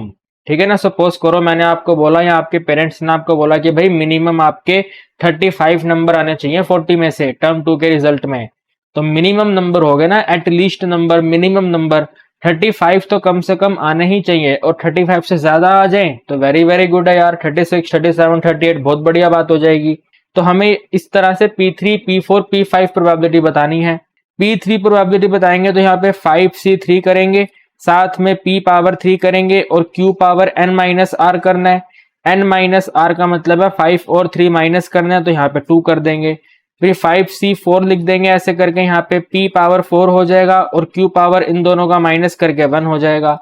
फिर एडिंग p पावर 5 है तो यहाँ पे ऐसे 5c5 रहेगा और p पावर 5 और q पावर यहाँ पे 0 हो जाएगा। आप लोगों को ये मालूम है कि p और q दोनों सेम है, ठीक है ना, p और q दोनों के दोनों यहाँ पे सेम है, तो टोटल हर जगह पे पावर 5 हो जाएगी। 3 और 2 5, 4 और 1 5, 5 और 0 5, तो टोटल यहाँ पे 1/2 की पावर 5 हो गया। अब यहाँ पे सोल्व करना है हमें 5c3, एडिंग करेंगे 5c4 और एडिंग कर देंगे 5c5। इसके बाद में आप यहाँ पे नोट करेंगे तो बनेगा ये 1/2 की पावर 5, ठीक है ना, 1/2 की पावर 5। 5c3 को अगर आप सोल्व करेंगे तो भाई टोटल वैल्यू 10 हो जाएगी। 5c4 को सोल्व करेंगे तो 5 हो जाएगा और 5c5 आपका 1 हो जाएगा। इन सबको एडिंग कर दोगे तो भाई आपका 16 आ गया। 16/2 की पावर 5 होता है 32, तो आंसर आ गया 1/2। 1/2 ये रहा चौथे नंबर पे, ये हमारा आंसर है, ठीक है। फिर देखिए क्वेश्चन नंबर 13 कहते हैं कि भाई मीन बताइए कैपिटल एक्स का क्या होगा। मीन का मतलब है इनका मल्टीप्लाई करिए, सबका मल्टीप्लाई करिए, मल्टीप्लाई करिए, मल्टीप्लाई करिए और एडिंग करके बता दीजिए टोटल वैल्यू क्या है। बट एडिंग करने के लिए आपको यहाँ पे k का वैल्यू चाहिए होगा क्योंकि k वैल्यू मिसिंग है, और k वैल्यू के लिए आप क्या करेंगे, इन सबका एडिशन इक्वल टू 1 कर देंगे क्योंकि टोटल प्रोबेबिलिटी 1 होती है। भाई ये तो आपको मालूम है ना, टोटल प्रोबेबिलिटी 1 होती है। तो 0.1, 0.2, 0.3 ऐड करेंगे 0.6 हो जाएगा। k 2k और k ऐड करेंगे तो टोटल 4k हो जाएगा, ठीक है, और इक्वल टू में 1 आएगा। 0.6 माइनस करेंगे 0.4 हो जाएगा, यहाँ पे 4k हो जाएगा। यानी कि कह सकते हैं k वैल्यू आ गया 0.4, सॉरी 0.44 कट होगा तो 0.1, ठीक है, k का आंसर आ गया है हमारा 0.1 है। अब मैंने कहा कि इनका मल्टीप्लाई कर दो, तो इन्हें मल्टीप्लाई करेंगे तो माइनस में 0.2 हो गया, इन्हें मल्टीप्लाई करेंगे माइनस k हो गया, इनका मल्टीप्लाई 0 रहेगा, इनका मल्टीप्लाई 2k हो जाएगा, ठीक है ना, इनका मल्टीप्लाई करेंगे तो 0.6 हो जाएगा और इनका मल्टीप्लाई करेंगे तो एडिंग में 3k हो जाएगा। 3k और 2k 5k, 5k में k माइनस करा तो 4k आ गया, ठीक है। इन दोनों को कंबाइन करेंगे तो ये भी आएगा प्लस में 0.4। 4k का टोटल वैल्यू देखो ये रहा, 4k इक्वल टू ये है, तो 0.4 में एडिंग कर देंगे ये वाला वैल्यू, यानी कि अगेन 0.4, टोटल आंसर 0.8 हो जाएगा। ये दिया हुआ है सेकंड नंबर पे, ये हमारा आंसर आ गया, ठीक है ना गाइस, समझ पा रहे हो। थोड़ी फुर्ती से स्पीड से क्वेश्चन सोल्व करना है पेपर में। देखिए गाइस 14 क्वेश्चन को करने के लिए ना बहुत सारे बच्चे क्या करेंगे, ग्राफ बनाना चालू हो जाएंगे, लेकिन मैं आपको कहता हूं कि आपको ग्राफ बनाने की जरूरत ही नहीं है भाई, ग्राफ बनाने की जरूरत नहीं है, आपको ऑप्शन में दिए हुए हैं, ऑप्शन का यूज करो। क्वेश्चन कह रहा है मैक्सिमम वैल्यू बतानी है आपको, तो भाई ये जो यहाँ पे 6 लिखा हुआ है, क्या 6 कभी मैक्सिमम वैल्यू हो सकता है? क्या 6 की इतनी औकात है? ये 42 से बड़ा हो जाएगा, 36 से बड़ा हो जाएगा, 27 से बड़ा हो जाएगा? कभी नहीं हो पाएगा, कभी नहीं हो पाएगा। यानी कि ये 3 नंबर का ऑप्शन तो बिल्कुल गलत ऑप्शन है, ये आंसर ही नहीं है और ना ही ये आंसर है, ठीक है। इन दोनों के अंदर फाइट है कि भाई 42 आंसर है या 36 आंसर है। अब कैसे पता चलेगा यही दोनों आंसर है? तो ये वाले जो दोनों वैल्यू है ना x1 और x2, आप इन दोनों के अंदर सब्स्टिट्यूट कर दो। तो मैं यहाँ पे लिखता हूं 3 मल्टीप्लाई बाय x1 एडिंग में 5 मल्टीप्लाई बाय x2, और इसके साथ में नोट करता हूं मैं 3 मल्टीप्लाई बाय x1 प्लस में 2 मल्टीप्लाई बाय x2। यहाँ पे हमें सब्स्टिट्यूट करना है x1 की जगह पे, पहले ऑप्शन नंबर 1 पे चलते हैं, ठीक है। ऑप्शन नंबर 1 यहाँ पे चेक कर रहे हैं, तो x1 की जगह पे 2 लिखना है और हमें x2 की जगह पे 6 लिखना है। दोनों को यहाँ पे सब्स्टिट्यूट करेंगे तो 3 मल्टीप्लाई 2 प्लस में 5 मल्टीप्लाई 6, तो 3 2 जा 6 और 5 6 जा 30, टोटल वैल्यू 36 आ गई। यानी कि यहाँ पे जो 36 लिखा है वो एकदम सही लिखा हुआ है। अब यहाँ पे इसमें सब्स्टिट्यूट करो, तो 3 मल्टीप्लाई बाय 2 में एडिंग करेंगे 2 मल्टीप्लाई बाय 6, तो बनेगा 6 प्लस में 12, आंसर आ गया 18। और यहाँ पे देखो इक्वल टू का साइन है, यानी कि ये वाला जो आंसर है आइदर 18 होना चाहिए और 18 से कम होना चाहिए, तो ये भी एकदम सही है। यानी कि 99% कह सकते हैं, ठीक है, 99% ये हमारे क्वेश्चन का आंसर हो सकता है। अब 42 को चेक करते हैं, तो उसके लिए हमें x1 की जगह पे 4 पुट करना है और x2 की जगह पे 6 पुट करना है, दोनों के अंदर दोनों को सेटिस्फाई करवाना है 4 और 6 पुट करके। तो सबसे पहले यहाँ पे सब्स्टिट्यूट करेंगे, तो 3 मल्टीप्लाई बाय 4 में एडिंग करेंगे 5 मल्टीप्लाई 6 यानी कि 12 में एडिंग कर देंगे 30, तो आंसर आ गया 42। एक इक्वेशन को सेटिस्फाई कर दिया। अब सेकंड की बारी, 3 मल्टीप्लाई बाय x1 एडिंग में 2 मल्टीप्लाई बाय x2, तो 3 के साथ में 4 और एडिंग में 2 के साथ में x2 की जगह पे 6, 3 4 जा 12, 6 2 जा 12, 12 और 12 24 आ गया। यहाँ पे लिखा था कि भाई ये वाला जो आंसर है आइदर 18 होगा और 18 से छोटा होगा, लेकिन ये तो 24 आ गया। क्या 24 18 से स्मॉलर होता है? आप कहेंगे सर नहीं होता। यानी कि ये वाले जो आंसर थे 4 और 6 वाले जो आंसर थे उसने दोनों इक्वेशन को सेटिस्फाई नहीं करा, यानी कि ये वाला आंसर आपका गलत हो गया 101%। अभी ऑप्शन नंबर ए हमारा आंसर है। तो मैं भी आपसे रिक्वेस्ट करूंगा कि जब आप अपने एग्जाम में क्वेश्चंस को करेंगे तो पागलों की तरह क्वेश्चन को सॉल्व करने मत लग जाना, थोड़ा स्मार्टनेस दिखाना। मैंने यूट्यूब के ऊपर कई टीचर्स को देखा है कि वो ग्राफ बनाना चालू कर देते हैं, क्वेश्चन आ गया ग्राफ बनाओ, क्वेश्चन आ गया ग्राफ बनाओ, क्वेश्चन आ गया डिटेल मेथड करो। अरे भाई सीयूईटी का पेपर डिटेल मेथड वाला पेपर नहीं है। ये मेरी मिस्टेक है कि मैं आपको सीयूईटी नहीं पढ़ा पा रहा, लेकिन अगर मैं आपको सीयूईटी पढ़ाता तो आपको मैं क्वेश्चंस को कम से कम टाइम में करना सिखाता, ठीक है। हालांकि अभी हमारे पास एक ये वाला वीडियो है, तो आप इसी से मेरे अप्रोचेस को सीखने की कोशिश करो, ठीक है। तो कम से कम टाइम में हमें क्वेश्चंस को सॉल्व करना है। एक ही क्वेश्चन के ऊपर 15 मिनट 10 मिनट नहीं लगा देने कि ग्राफ बनाने बैठ जाएंगे यार। कम ऑन गाइस, सीयूईटी का पेपर देने जा रहे हैं यार, कंपटीशन एग्जाम देने जा रहे हैं, थोड़ा फास्ट खेलना है हमें। फिर देखिए 15 क्वेश्चन कहते हैं कि भाई मिनिमम वैल्यू बता दो। भाई मिनिमम वैल्यू तो बता देंगे, पहले इसको हटा दो यहाँ से, ये बड़ा कंफ्यूजन क्रिएट करता है। सिंपल डेरिवेटिव करेंगे, ठीक है। मान लेते हैं कि भाई y का जो वैल्यू है वो x मल्टीप्लाई log x दिया हुआ है, ठीक है। e को बाद में यूज कर लेंगे, अभी इतना मान लेते हैं x इंटू log x दिया हुआ है। तो y डैश करेंगे तो x का डेरिवेटिव 1 होगा, साथ में यहाँ पे log x आ जाएगा। फिर एडिंग साइन x सेम रहेगा, log x का derivative 1 by x, total answer बन गया 1 प्लस में log x, ठीक है ना। ये वाले दोनों कैंसिल होके 1 आएंगे, यहाँ लिख दिया, इसको यहाँ पे लिख दिया, तो 1 प्लस log x आ गया, ठीक है। अब आपको क्रिटिकल पॉइंट चाहिए, तो क्रिटिकल पॉइंट के लिए y डैश को 0 कर देंगे, यानी कि 1 प्लस में log x जो है इसकी टोटल वैल्यू 0 कर देंगे, यानी कि जो हमारा log x है इसकी वैल्यू -1 हो जाएगी, ठीक है। log x का वैल्यू -1 और आप यहाँ पे लिख देंगे log base E x is equal to में -1। अब ये ऐसे बनेगा, e की पावर -1 करने पे x आना चाहिए, ठीक है। e की पावर -1 करने पे x आना चाहिए, यानी कि हमारे x का आंसर आ गया है 1 में e, ठीक है। ये हमारे x का आंसर आ गया 1 में e। ये सिर्फ एक ही क्रिटिकल वैल्यू है। जब हम क्वेश्चन को सॉल्व करेंगे और क्वेश्चन को सॉल्व करते करते एक ही क्रिटिकल वैल्यू आती है, तो उसी एक ही क्रिटिकल वैल्यू पे हमारे गिवन फंक्शन मैक्सिमम और minimum value so on generate करता है। तो यहाँ पे हमें 1/e सब्स्टिट्यूट करना है, तो यहाँ पे आ जाएगा x की जगह पे ऐसे करके 1/e, फिर मल्टीप्लाई यहाँ पे log e तो है ही है, ठीक है, और साथ में ऐसे करके 1/e, ठीक है ना गाइस। यहाँ पे ऐसे लिखेंगे इसको 1/e मल्टीप्लाई, ये log e सेम रहेगा, इसको लिख देंगे e की पावर -1। ऐसे करने से होगा क्या, log e और e कैंसिल होगा और -1 यहाँ से यहाँ ट्रांसफर होके ऐसे हो जाएगा -1। तो -1 इंटू में 1/e multiply by log e और यहाँ पे e, ये टोटल वैल्यू 1 हो जाएगी। अब तो आंसर बना -1 में e, तो ये हमारा मिनिमम वैल्यू है, ठीक है। 3 नंबर हमारा आंसर हो गया। देखिए गाइस 51 क्वेश्चन हमारी स्क्रीन पे है और आपको मालूम है ये मॉड्यूलो अर्थमेटिक का क्वेश्चन है। तो हमें इस क्वेश्चन को सॉल्व करने के लिए ना एक थ्योरी मालूम होनी चाहिए। थ्योरी कुछ इस तरीके से है, अगर आपको ax is congruent to b mod n solve करना है, ठीक है। ये इसी तरीके का क्वेश्चन है, a की वैल्यू 25 है, b की वैल्यू 5 है, n की वैल्यू 78 है। तो ax is congruent to b modulo n solve करना है। तो स्टेप नंबर 1 में आप HCF फाइंड करो, ठीक है, किस किस का, a और n का। अब यहाँ पे ना आपके पास दो केसेस निकल के आएंगे, आइदर आपका HCF 1 होगा और अगर HCF 1 नहीं हुआ तो वी कैन से D होगा, ठीक है ना। आइदर HCF हमारा 1 होगा और HCF हमारा 1 नहीं होगा, यही दोनों तो केस होंगे, इसके अलावा क्या होगा। तो अगर आपका HCF 1 है तो आप लिखेंगे यूनिक सॉल्यूशन। कैसे सॉल्यूशन है जी, यूनिक सॉल्यूशन है, 1 नंबर ऑफ सॉल्यूशन आपके सामने निकल करके आएगा।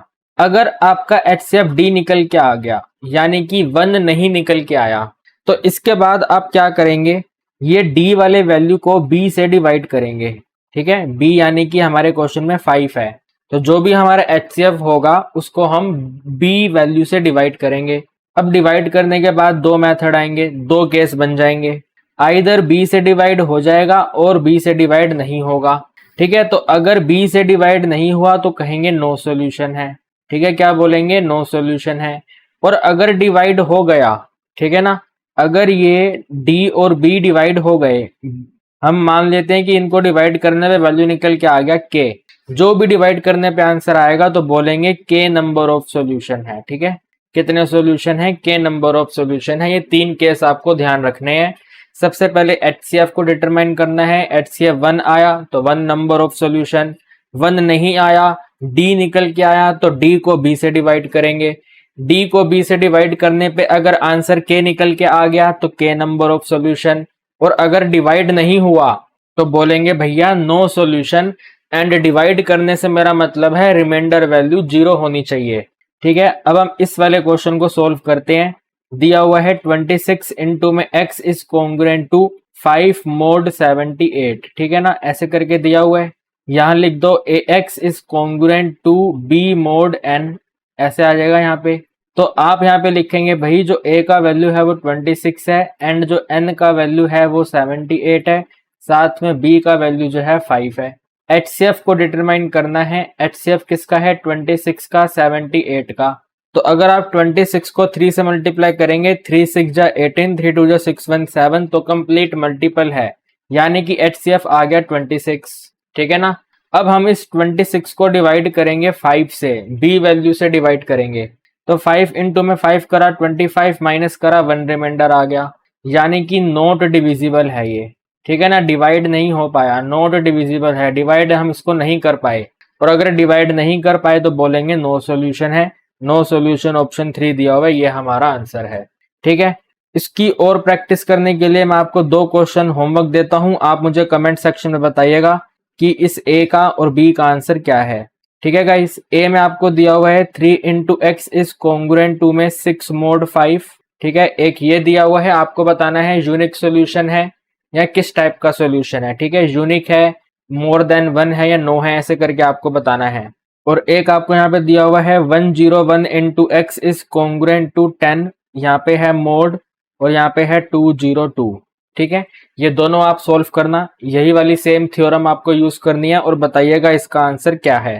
क्वेश्चन नंबर 52 गाइस, कोई क्वेश्चन है, कहते हैं कि जो पॉइंट Q है वो इसके ऊपर लाई कर रहा है। तो लाई करने का मतलब है x की जगह पे a और y की जगह पे b हम सब्स्टिट्यूट कर सकते हैं, यानी कि we can write it as 3 into A plus में 2 इंटू बी इक्वल टू में 1 बोले तो ऑप्शन 1 हमारा आंसर हो गया। भाई इससे इजी क्या ही होगा, सिंपल वैल्यू सब्स्टिट्यूट करिए, आंसर आ गया। देखिए 53 कह रहे हैं कि भाई बताइए ये जो मैट्रिक्स है कैसा मैट्रिक्स है। भाई कैसा मैट्रिक्स है, यहाँ पे देख पा रहे हैं ये दोनों आपस में साइन के साथ इंटरचेंज हो रखे हैं, नॉन डायगोनल वैल्यू जो है वो इंटरचेंज हो रखी है साइन के साथ, तो ऐसे मैट्रिक्स को स्क्यू सिमेट्रिक कहते हैं, ऑप्शन 4 आंसर है। ठीक है ना, प्रिंसिपल डायगोनल वैल्यू 0 है, बाकी रिमेनिंग नेगेटिव साइन के साथ चेंज हो रखी है, तो ये हमारा स्क्यू सिमेट्रिक मैट्रिक्स है, यानी कि जब आप इसका ट्रांसपोज करेंगे तो वो माइनस ऑफ ए के इक्वल आएगा। ये आप करके देख लेना, हमें मालूम है कि ये स्क्यू सिमेट्रिक मैट्रिक्स है। देखिए 54 क्वेश्चन है, असर्शन रीजन का क्वेश्चन है। असर्शन में लिखा हुआ है ए वैल्यू ये है, सी वैल्यू ये है, तो क्या 2a प्लस में सी वैल्यू ये होगी, पहले सोल्व करके देखते हैं। इनको 2 से मल्टीप्लाई करना है तो 2 2 जा 4, 2 3 जा 6, 2 1 जा 2, 2 4 जा 8। इसमें एडिंग करना है 3 -1 0 और 1, 3 और 4 को ऐड करेंगे 7 आ जाएगा, 6 में 1 माइनस करेंगे 5 हो जाएगा, 2 में 0 करेंगे 2 हो जाएगा, 8 में 1 करेंगे 9 होगा, तो ये तो ट्रू है। ठीक है, असर्शन एकदम सही है। क्या उस असर्शन जो हमने सोल्व करा है, क्या उसको सोल्व करने का रीजन ये था, तो नहीं भैया, रीजन ये तो नहीं था। मैट्रिक्स अगर ए और बी होते हैं सेम ऑर्डर के, पी और क्यू अगर सेम ऑर्डर है, ठीक है ना, सेम ऑर्डर यानी कि जो ऊपर असर्शन दिया हुआ है सेम ऐसे ही है, सेम ऑर्डर का है, तो ए प्लस बी और बी प्लस ए बराबर होते हैं। भाई ये तो एसोसिएटिव की प्रॉपर्टी है। ठीक है, दिस इज एसोसिएटिव प्रॉपर्टी। हमने इस प्रॉपर्टी के थ्रू क्वेश्चन को सॉल्व नहीं करा, हालांकि जो प्रॉपर्टी लिखी है वो एकदम सही लिखी है, लेकिन हमने ये प्रॉपर्टी यूज करके क्वेश्चन को सोल्व नहीं करा, तो ये वाला भी ट्रू लिखा हुआ है, बट ये करेक्ट एक्सप्लेनेशन नहीं है। ठीक है, both A and are true, a और आर दोनों ट्रू हैं, लेकिन जो रीजन है वो करेक्ट एक्सप्लेनेशन नहीं है असर्शन का, तो इस पे टिक कर देंगे, ऑप्शन 2 हमारा आंसर होगा। फिर देखिए 55 कह रहे हैं कि भाई ए और B are square matrix. Square matrix का मतलब है ऐसे करके ए और बी है, ठीक है, सेम ऑर्डर है, तो ए का ऑर्डर स्क्वायर में मान लेते हैं 2 और 2 है, बी का ऑर्डर भी 2 और 2 है। तो कह रहे हैं क्या ए बी और बी ए दोनों डिफाइन होंगे? डेफिनेटली ये वाला एक दूसरे से मैच हो जाएगा, मैच होने के बाद में ए बी डिटरमाइन हो जाएगा। बी और ए चेक करेंगे तो बी यहाँ पे 2 क्रॉस 2 है, ए यहाँ पे 2 क्रॉस 2 है, ये दोनों मैच हो जाएंगे, तो B into A B determine हो जाएगा, ए बी और बी ए दोनों ही डिटरमाइन हो जाएंगे। अब ये जो हमने डिटरमाइनिंग की चेकिंग करी है, क्या हमने ये वाली रीजन का यूज करा? For matrix A and B the product A B is define if number of column in A equal to number of row in B. क्या हमने यही यूज किया था गाइज? डेफिनेटली हमने यही यूज करा। हमने फर्स्ट वाले का कॉलम देखा और सेकंड वाले का रो देखा, फर्स्ट वाले का कॉलम देखा, सेकंड वाले का रो देखा, उसी के थ्रू हम चेक कर पाए कि भाई यस ये दोनों मल्टीप्लाई हो जाएंगे, तो ये भी ट्रू है, ये भी ट्रू है, और ट्रू होने के साथ में करेक्ट एक्सप्लेनेशन है, तो ये बन जाएगा ए और आर ट्रू है और आर जो है वो ए का करेक्ट एक्सप्लेनेशन है, ऑप्शन ए पे टिक करेंगे। देखिए 56 में कहते हैं कि भाई डबल डेरिवेटिव बताओ। ये जो आइन एन एक्स है आप लोगों को मालूम है log x होता है, हालांकि इन्होंने लिख के दिया हुआ है आइन एक्स जो है वो log x है, लोगारिथम फंक्शन है, तो दिया हुआ है y इज इक्वल टू में log x, ठीक है, log x अपॉन में x। पहला डेरिवेटिव करा हमने, डिवाइड रूल यूज करेंगे, log x का डेरिवेटिव 1/x होगा, साथ में x आएगा माइनस, log x को सेम रखेंगे, मल्टीप्लाई करेंगे x का डेरिवेटिव 1, डिवाइड कर देंगे x पावर 2 से, then y dash equal to x, ये दोनों वैल्यू कैंसिल हो जाएगी तो यहाँ पे 1 हो जाएगा, 1 में माइनस कर देंगे सिंपल सा log x और इसको डिवाइड कर देंगे x पावर 2 से। हमने देखा भाई ये तो किसी ऑप्शन से मैच नहीं हो रहा, ठीक है, मैच होगा भी कैसे, डबल डेरिवेटिव चाहिए, तो डबल डैश इक्वल टू, हमने जब इसका डेरिवेटिव करा तो माइनस में 1/x आ गया, मल्टीप्लाई कर दिया x पावर 2, फिर माइनस किया, विद इन ब्रैकेट 1 में माइनस कर देंगे log x और मल्टीप्लाई कर देंगे x पावर 2 का डेरिवेटिव यानी कि 2 इंटू एक्स से, पूरे को डिवाइड कर देंगे x की पावर 2 की भी पावर 2 यानी कि टोटल x पावर 4, ठीक है, इसको सॉल्व करेंगे तो माइनस में x power 3 simple minus x आ गया, इसको हमने यहाँ मल्टीप्लाई करा, माइनस में 2x हो गया, और मल्टीप्लाई करा प्लस में 2 into x into log x हो गया ये, और पूरे के डिनोमिनेटर में x पावर 4 है, इनको सॉल्व करेंगे तो माइनस में 3x आ गया ये, ठीक है, फिर एडिंग में 2x के साथ में log x है, और पूरे के डिनोमिनेटर में x पावर 4 है, न्यूमरेटर में से x कॉमन ले लेंगे, डिनोमिनेटर को वो कैंसिल कर देगा, तो रिमेनिंग रहेगा -3 प्लस में 2 log x, ठीक है, -3 प्लस में 2 log x अपॉन में x पावर 3, यह हमारा आंसर आना चाहिए। अदर लैंग्वेज में आप लिख सकते हैं इसको 2 मल्टीप्लाई बाय log की जगह पे i n x आ गया, ठीक है, 2 i n x माइनस में 3 अपॉन में x पावर 3, ये हमारा करेक्ट आंसर है, ठीक है, तो कहाँ पे दिया हुआ है ये, ऑप्शन ए दिया हुआ है, ये हमारा आंसर आ गया, ठीक है, 1 वाला जो है वो हमारा आंसर है।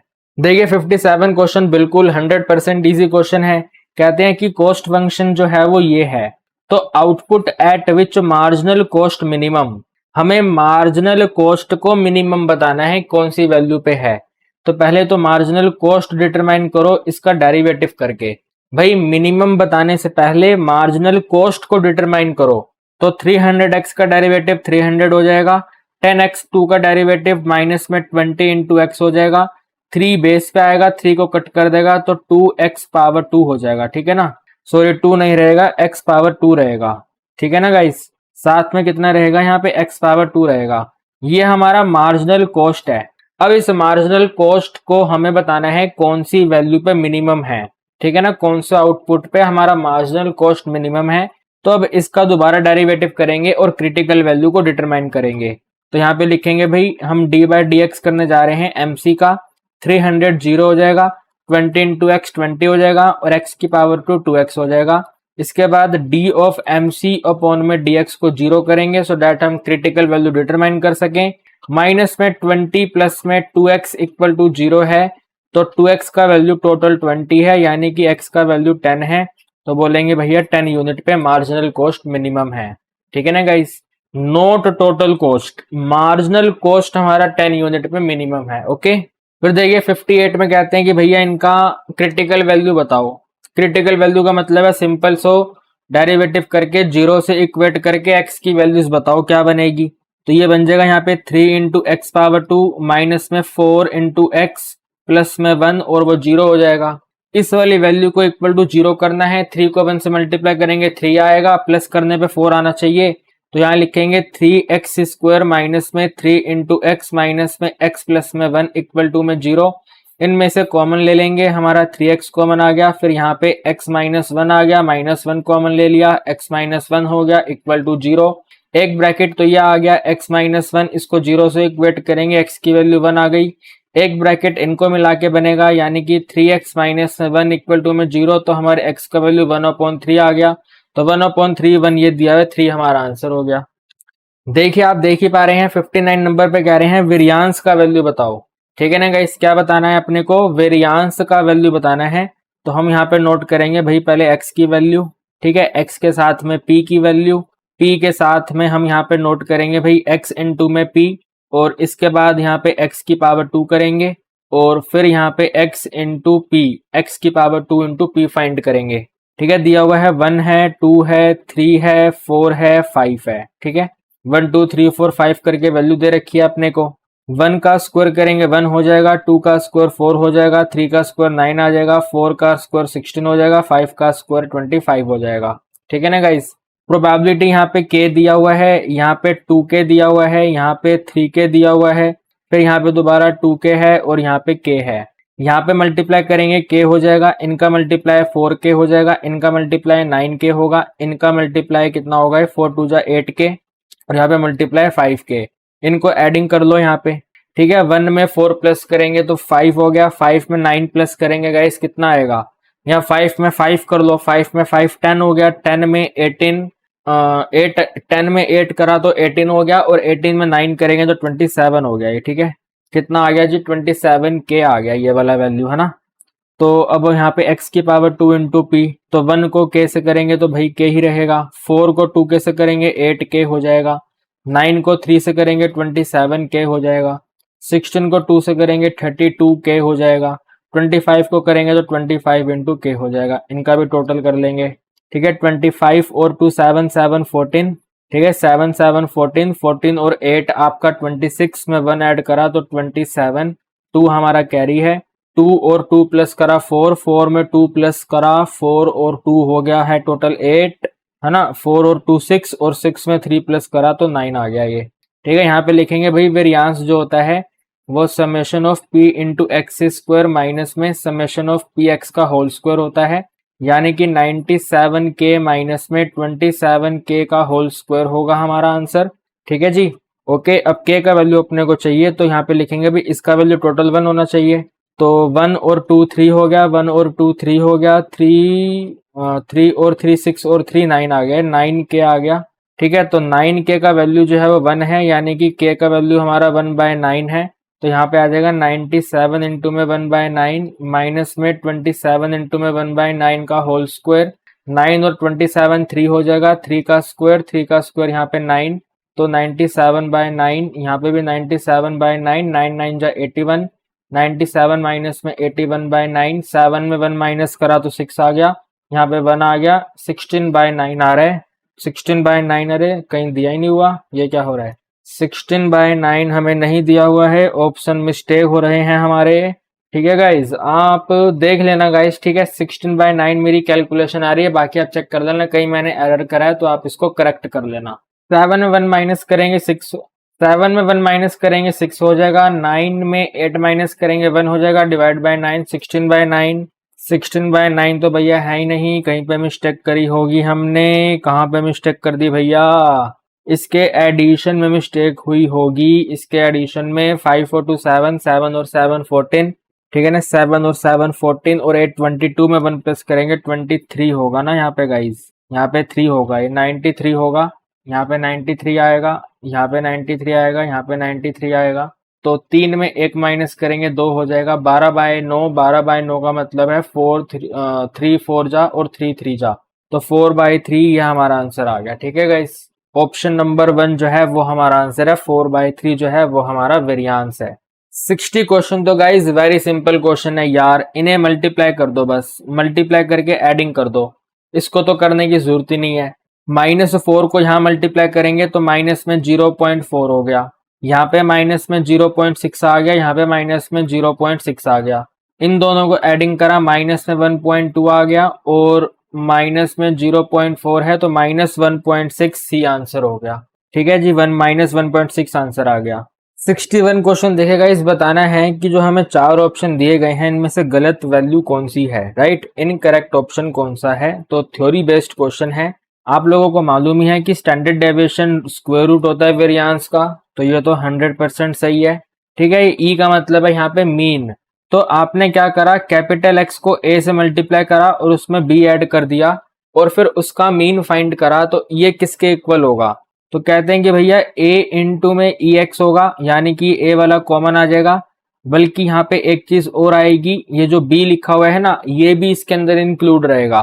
ठीक है, a तो रहेगा ही रहेगा, साथ में इसके साथ b भी इंक्लूड होगा, तो ये वाली गलत लिखी हुई है।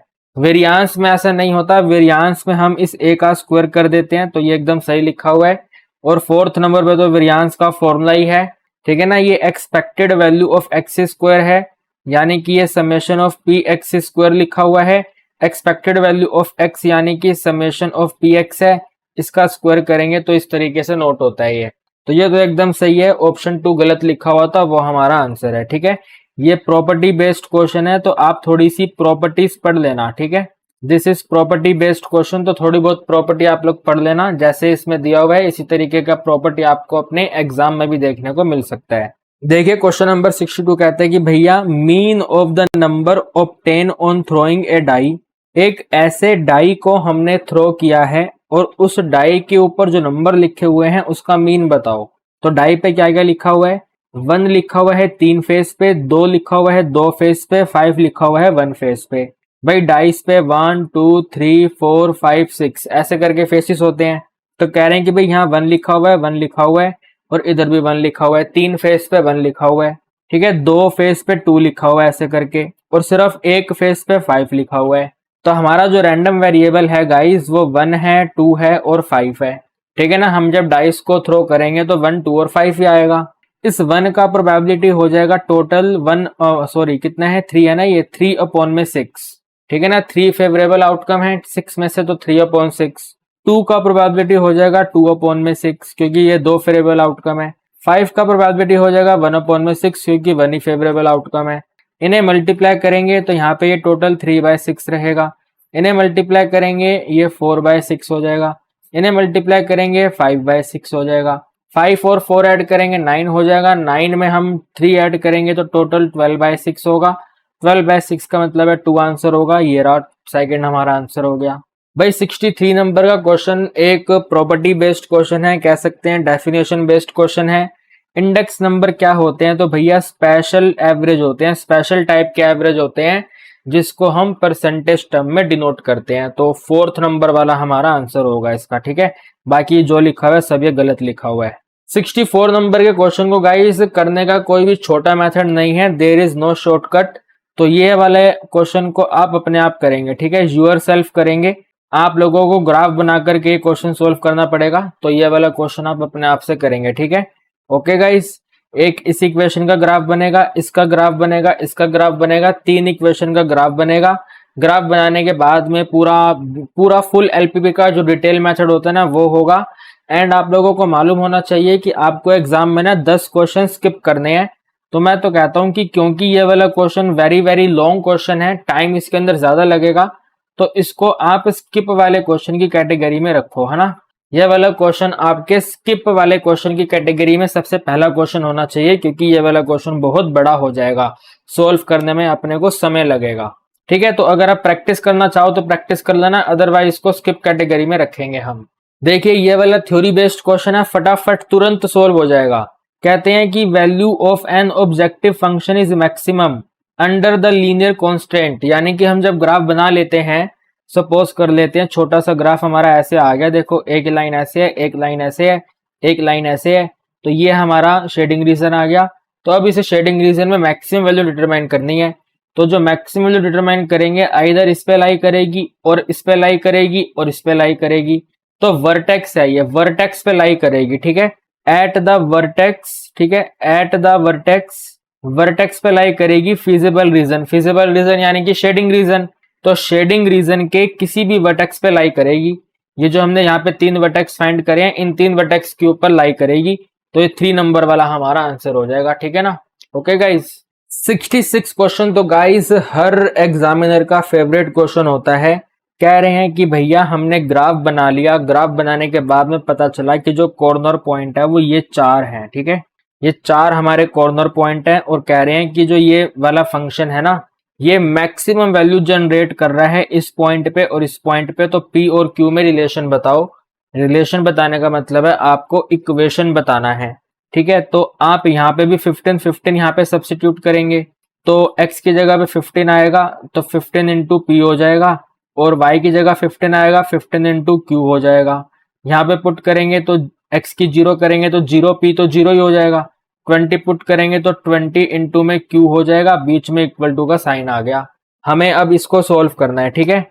तो आप यहाँ पे लिखेंगे भी बनेगा ये 15p इक्वल टू में 15 यहाँ से यहाँ माइनस होगा, 20q में से 15q करेंगे तो ये माइनस हो जाएगा अपना, ठीक है। कितना आएगा माइनस करने पे गाइस, 20 में 15 माइनस करेंगे तो 5 हो जाएगा, है ना, 5q हो जाएगा।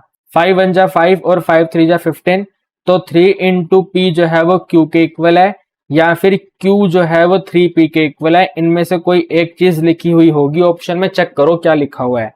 3p इक्वल टू में q है या q इक्वल टू में 3p है, तो भाई q इक्वल टू में 3p है, ये हमारा आंसर हो गया, ठीक है गाइस। ओके, आप मेरी बात समझ रहे हैं। तो ऐसे बहुत से क्वेश्चन होंगे जो फटाफट फटाफट फटाफट फटाफट सोल्व हो जाएंगे, तो हम उनके ऊपर फोकस करेंगे as comparison to this question. Sorry, ये वाला क्वेश्चन नहीं, ये वाला क्वेश्चन। इतना बड़ा क्वेश्चन कौन सोल्व करेगा यार। ग्राफ बनाओ, ये करो, वो करो, लटरम पटरम हर एक चीज करो और फिर आंसर पर टिक करो, इतना समय नहीं है अपने पास। फटाफट स्पीड से खेलना है आपको। देखिए गाइस, 67 क्वेश्चन जो आप देख पा रहे हैं, साफ साफ पता लग रहा है कि भैया सिंकिंग फंड का क्वेश्चन है, राइट और रॉन्ग। भाई सिंकिंग फंड का क्वेश्चन है तो आपको फॉर्मूला पता होना चाहिए और फटाफट से फॉर्मूला अप्लाई करना है। तो हम यहाँ पे लिखेंगे भैया जो अमाउंट ए है ये बन जाएगा आर, ठीक है। इसके यहाँ पे मल्टीप्लाई करेंगे हम अपना 1 प्लस में आई, टोटल पावर n माइनस करा 1 डिवाइड कर दिया i से, ठीक है ना। ये हमारा फॉर्मूला होता है। आर यहाँ पे रेगुलर पेमेंट है और ए जो हमें फ्यूचर में टोटल अमाउंट चाहिए। तो क्वेश्चन कह रहे हैं कि टोटल अमाउंट आपको 5 लाख चाहिए, तो यहाँ पे 5 लाख आ गया, ठीक है ना। यहाँ पे ऐसे 5 लाख आ गया, इसको मल्टीप्लाई कर देंगे इस आई वैल्यू से, तो आई वैल्यू आपको यहाँ से मिल जाएगा 0.05, तो 0.05 आ गया, डिवाइड कर देंगे 1 प्लस आई पावर n से। भाई ये वाला जो वैल्यू है पूरा कंप्लीट वैल्यू डिवाइड होगा ना, तो 1 प्लस आई पावर n यही है, इसी वैल्यू से डिवाइड करना है। तो 2.6532 माइनस कर देंगे 1, ठीक है ना। ये वाली वैल्यू ये नोट हो गई, -1 कर दिया, इक्वल टू में r है। हमें बस अब ये वाला सोल्व करना है, ठीक है। इसको सोल्व करते ही we will get our answer, ठीक है। तो पहले 5 लाख को यहाँ मल्टीप्लाई करेंगे तो 2 जीरो इनको कैंसिल करके 25,000 बना देगा गाइस। तो 25,000 को डिवाइड करना है इस वाली वैल्यू से, 1 माइनस करेंगे तो बनेगा ये 1.6532, ठीक है, और इक्वल टू में रहेगा ये r। हमें बेसिकली अब ये वाला क्वेश्चन सोल्व करना है, हमारा आंसर क्या होगा, ठीक है जी। तो आप इसको यहाँ पे डिवाइड करिएगा एंड यहाँ पे कोई भी किसी भी तरीके का शॉर्टकट अप्लाई करने की कोशिश मत करना। अगर शॉर्टकट अप्लाई करने की कोशिश करोगे ना तो आपका आंसर इन ऑप्शन से बहुत दूर चला जाएगा। तो don't apply shortcut here. Financial maths में जहां शॉर्टकट लगेगा मैं आपको बता दूंगा, इस क्वेश्चन में शॉर्टकट अप्लाई नहीं होगा। सिंकिंग फंड के किसी भी क्वेश्चन में शॉर्टकट अप्लाई नहीं होगा, आपको इसे मैनुअल डिवाइड करना पड़ेगा, ठीक है। मैनुअल डिवाइड करने के बाद आपको पता चलेगा आपका करेक्ट आंसर कितना आ रहा है। तो मेरी बात का ध्यान रखना, आप यहाँ पे कोई भी किसी तरीके का शॉर्टकट अप्लाई मत करना, ठीक है। अभी आप इसको डिवाइड करोगे तो आपको ऑप्शन सी से मैच हो जाएगा ये वाला, ठीक है। इस ऑप्शन से मैच हो जाएगा 15122.19, this is our correct answer. Question number 68 guys, very simple question है, बॉन्ड चैप्टर का क्वेश्चन है। एंड क्योंकि आप लोगों ने टर्म 2 में ये सब चीजें सीखी हैं तो 101% ये क्वेश्चन हम सबके लिए इजी ही है। फटाफट से यहाँ पे लिखेंगे भैया सी फॉर कूपन पेमेंट कितना है। तो कूपन पेमेंट के लिए कह रहे हैं कि भैया जो साल का डिविडेंड रेट है वो ये है, तो 8.5% इसका कर देंगे तो 850 हो जाएगा। ठीक है, तो सी का वैल्यू 850 आ गया। तो लिखेंगे भैया जो परचेस प्राइस है बनेगा सी मल्टीप्लाई बाय 1 में माइनस कर देंगे ये वाला वैल्यू। तो मैं इसी को नोट कर देता हूँ, 1.08 टोटल पावर -10, इसको डिवाइड कर देंगे आई यानी कि 0.08 से, इसको ब्रैकेट को क्लोज करेंगे, एडिंग कर देंगे यहाँ पे अपन हम रिडम्शन वैल्यू। क्वेश्चन कह रहे हैं कि भैया ये रिडीम एट पार है यानी कि 10,000 रुपीज ही हमें मिलेंगे। ठीक है, और 10,000 रुपीज के साथ में यही वाला वैल्यू आ जाएगा, तो 1.08 टोटल पावर -10। ठीक है, तो सी वैल्यू 850 है, तो यहाँ पे 850 आ गया। ठीक है, 850 के इसके 2 जीरो रिमूव करें, यहाँ पे 2 जीरो हो गए, डिवाइड में 8 हो गया। ठीक है, यहाँ पे 1 में माइनस करेंगे ये वाला कंप्लीट वैल्यू, तो 0.4631 बहुत बड़ा वैल्यू है ये, 0.4631 934 और 9। ठीक है, इसमें एडिंग कर देंगे 10,000 और इसके साथ में फिर से ये वाला पूरा बड़ा वैल्यू, तो 0.4631। ठीक है, 4631 934 और 9, ये पूरा बड़ा वैल्यू है। इसको यार आप सोल्व कर लेना, चेक कर लेना किस ऑप्शन से मैच होगा।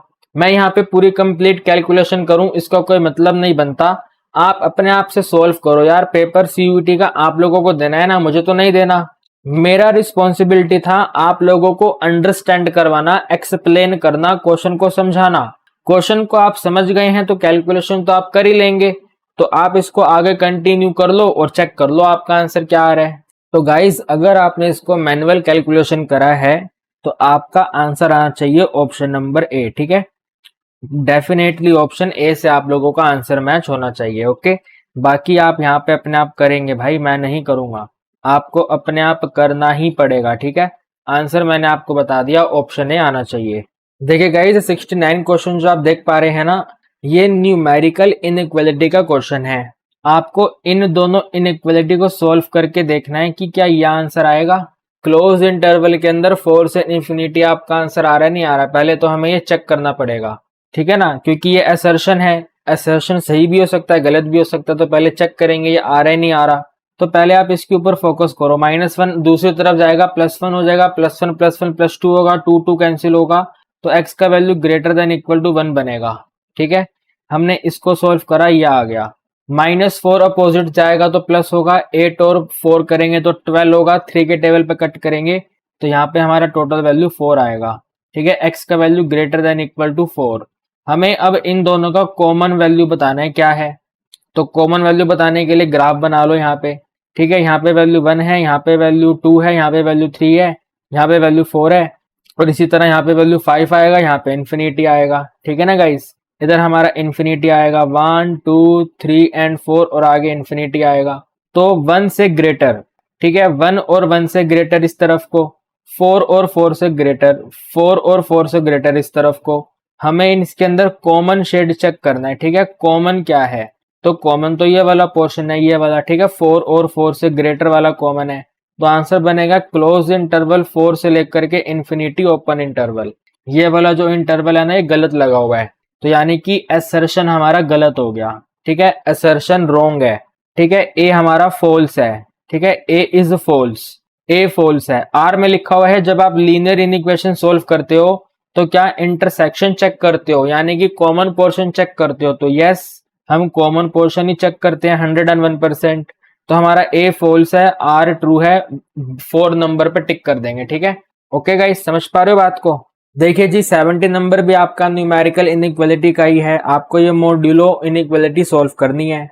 तो आप लोगों को मालूम है कि भाई ये वाला जो वैल्यू है प्लस भी होता है माइनस भी होता है, तो प्लस होता है तो x+2 ही रहेगा, लेसर देन इक्वल टू 5 ही रहेगा। माइनस होता है तो -(x -2) lesser than equal to 5 रहेगा।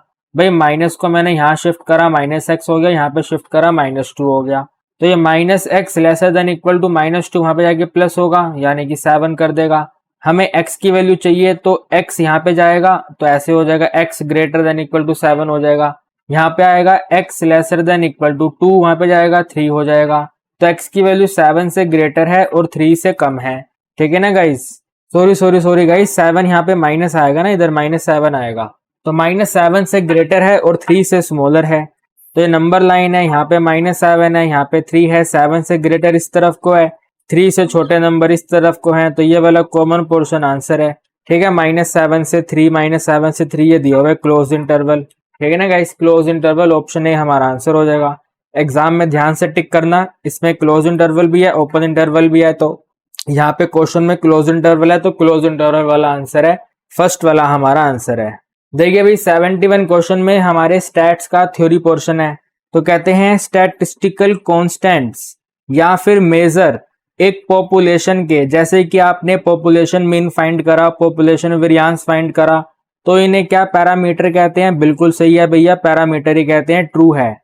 द स्टैटिस्टिकल मेजर, स्टेटमेंट 2 दिया हुआ है, स्टैटिस्टिकल मेजर और कांस्टेंट जो कंप्यूट किया जाता है सैंपल में से, ठीक है, अकेले सैंपल में से, जैसे कि मीन कैपिटल एक्स बार हो गया हमारा सैंपल मीन, ये वाला जो वेरिएंस है ये यहाँ पे ये नहीं होना चाहिए, यहाँ पे एस स्क्वायर कर लो, ठीक है, एस स्क्वायर कर लो, तो क्या इनको स्टैटिस्टिक कहते हैं? बिल्कुल सही है भाई, ये भी सही है।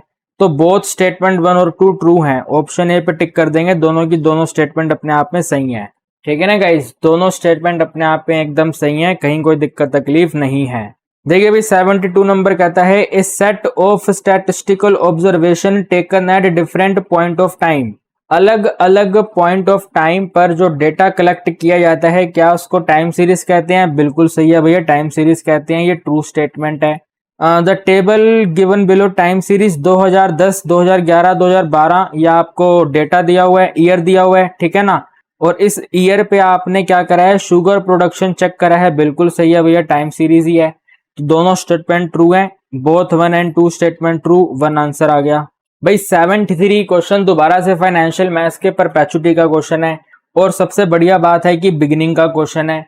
तो बिगिनिंग के क्वेश्चन में फॉर्मूला होता है r प्लस में r अपॉन में i, ठीक है ना, r प्लस में r अपॉन i, ये r वैल्यू दिया हुआ है, तो 3120 में एडिंग कर देंगे, 3120 डिवाइडेड बाय जो हमारा i है वो 6% के हिसाब से 0.06 हो जाएगा, तो 3120 में एडिंग करेंगे, ये 2 जीरो रिमूव करें, यहाँ पे डबल जीरो आ गया, ठीक है, यहाँ पे 6 है, तो 312 को 6 के टेबल पे कट कर लो, 6 5 पे कट जाएगा, 36 5 या 30, यहाँ पे 12 आ गया, 6 2 या 12 हो गया 52, तो 52 के साथ में ये 3 जीरो 1 2 3, ठीक है, तो 52,000 है, इसमें 3120 एडिंग करना है, तो 55120 बन गया, 55120 ये है तीसरे नंबर पे भैया, 3 नंबर हमारा आंसर आ गया। ठीक है ना गाइस, 55120 यानी कि 3 नंबर हमारा आंसर है। Question 74 guys, very very very very very very simple question है, ईएमआई का क्वेश्चन है। कहते हैं कि भाई पर्सन ने घर खरीदा है और उसमें वो रेडी हो गया है 5000 पे करने के लिए at the end of each month. भाई हर महीने के अंत पे 5000 की पेमेंट होगी, तो मंथली पेमेंट है ये, और इक्वल मंथली पेमेंट है, 8 सालों के लिए इक्वल मंथ के लिए 5000 पेमेंट जाएगी, है ना गाइस, यस और नो। तो हम यहाँ पे नोट करेंगे भाई जो हमारा ईएमआई है, ठीक है, जो हमारा ईएमआई है वो दिया हुआ है 5000, यहाँ पे फॉर्मूला नोट कर लेंगे, P मल्टीप्लाई बाय आई, अब यहाँ पे नेगेटिव पावर है, तो P इंटू आई को डिवाइड कर देंगे हम 1 में माइनस करके, 1 प्लस में आई टोटल पावर माइनस n से, और इक्वल टू में 5000 रहेगा। ठीक है गाइस, बाकी किसी चीज की टेंशन हमें लेनी नहीं है, 0.01 हमारा i रहेगा, और 96 जो है हमारा क्या रहेगा? वेरी गुड, n वैल्यू रहेगा, तो p को मल्टीप्लाई कर देंगे 0.01 से, डिवाइड कर देंगे 1 में माइनस, यहाँ पे रहेगा ये 0.3847, भैया वैल्यू बहुत बढ़िया है, 3847229701, ठीक है, पूरा कंप्लीट बड़ा वैल्यू, और इक्वल टू में 5000 आ गया। ठीक है, हम यहाँ लिखेंगे भैया P इक्वल टू में 0.01 यहाँ पे डिवाइड में जाएगा, तो 5000 डिनोमिनेटर में 0.01 आ गया, मल्टीप्लाई, इन्हें माइनस करना है, तो भाई यहाँ पे माइनस करेंगे इसको 1.1234, ठीक है, 5 6 7 8 9 10, तो 5 6 7 8 9 और 10, तो ये 0 पॉइंट यहाँ पे है 3847229701, ठीक है, इसे माइनस करना है, तो 10 में 1 माइनस करें, यहाँ पे 9 आ गया, ये इधर 9 हो गया, यहाँ पे ये 2 आएगा, ठीक है ना गाइज, यहाँ पे 2 आएगा, फिर 9 में 9 जीरो हो जाएंगे, यहाँ पे 7 आएगा, यहाँ पे 7 आएगा, फिर यहाँ पे 2 आएगा, है ना, सब 9 में से माइनस होगा, और फिर यहाँ पे ये 5 हो जाएगा, यहाँ पे 1 हो जाएगा, और यहाँ पे 6 हो जाएगा, यहाँ पे 0 हो जाएगा। तो ये पूरा बड़ा वैल्यू आ गया, ठीक है। यहाँ पे लिख देंगे भैया, ये वाले पॉइंट रिमूव करेंगे तो बन जाएगा 5 के साथ 1 2 3 4 5 लाख के साथ में ये वाला वैल्यू यहाँ पे जाएगा, और फिर इन्हें मल्टीप्लाई करना है। 5 लाख 5 जीरो, यानी कि यहाँ से खिसक के 5 जीरो आगे आ जाएगा, 1 2 3 4 5, यहाँ से यहाँ पे आ जाएगा, है ना। तो भाई 5 से मल्टीप्लाई तो करना ही पड़ेगा भाई अपने को। भैया क्या हो रहा है, ये इतना बड़ा वैल्यू है। सो गाइज आप इसको यार मल्टीप्लाई कर लेना, ठीक है। पूरा तो मैंने सोल्व कर दिया है, just you need to multiply this two value, ठीक है, दोनों को मल्टीप्लाई करना। सो आपका आंसर मैच होना चाहिए इस वाले से, ठीक है, फर्स्ट वाले से आपका आंसर मैच होना चाहिए। ओके गाइज, आप चेक कर लो, मल्टीप्लाई करके यही आएगा। गाइज ये जो क्वेश्चन 75 आप देख पा रहे हो, लीनियर मेथड का क्वेश्चन है, एंड ऐसा ही होना चाहिए था क्योंकि हमने हमारे टर्म 2 में लीनियर मेथड ही सीखा है। तो ये क्या कह रहे हैं कि भैया जो कंप्यूटर का कॉस्ट है वो 5 लाख है, ठीक है, 5 लाख टोटल कॉस्ट है कंप्यूटर का, और ये डेप्रिशिएट हो के 50,000 हो गया है 5 ईयर में, ठीक है, 5 सालों में ये 50,000 हो गया है। तो आपको बताना है लीनियर मेथड ऑफ डेप्रिसिएशन के हिसाब से बुक वैल्यू कंप्यूटर की at the end of third year, तीसरे साल के अंत पे बुक वैल्यू क्या होनी चाहिए थी, ये आपको बताना है। देखो जी, यहाँ पे हम ऐसे लिखेंगे, पहले पता लगाएंगे कि रेट ऑफ डेप्रिसिएशन कितना है, हर साल कितना डेप्रिसिएशन लगा। तो उसके लिए टोटल कॉस्ट 5 लाख लिख दी, ठीक है।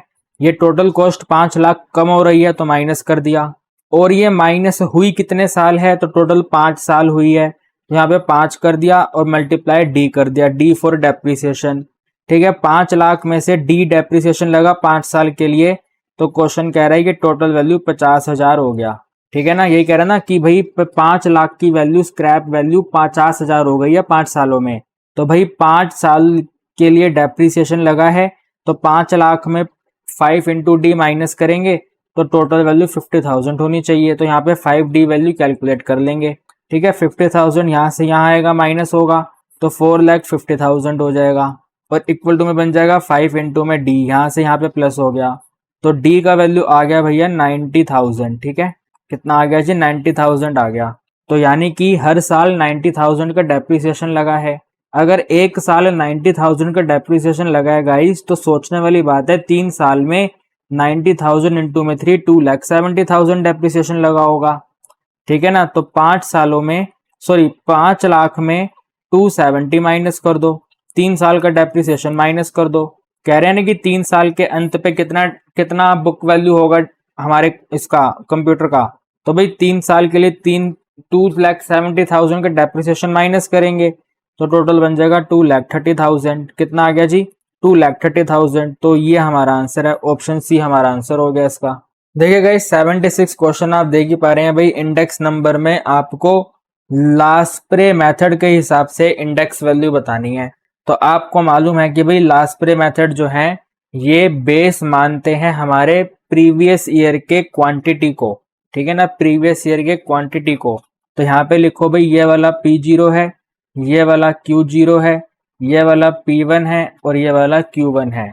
तो वैसे तो इंडेक्स नंबर का फॉर्मूला होता है समेशन ऑफ P1 अपॉन में समेशन ऑफ P0, लेकिन जो हमारे लास्प्रे भैया हैं ये बेस ईयर की क्वांटिटी को, प्रीवियस ईयर की क्वांटिटी को एज्यूम करते हैं वेट।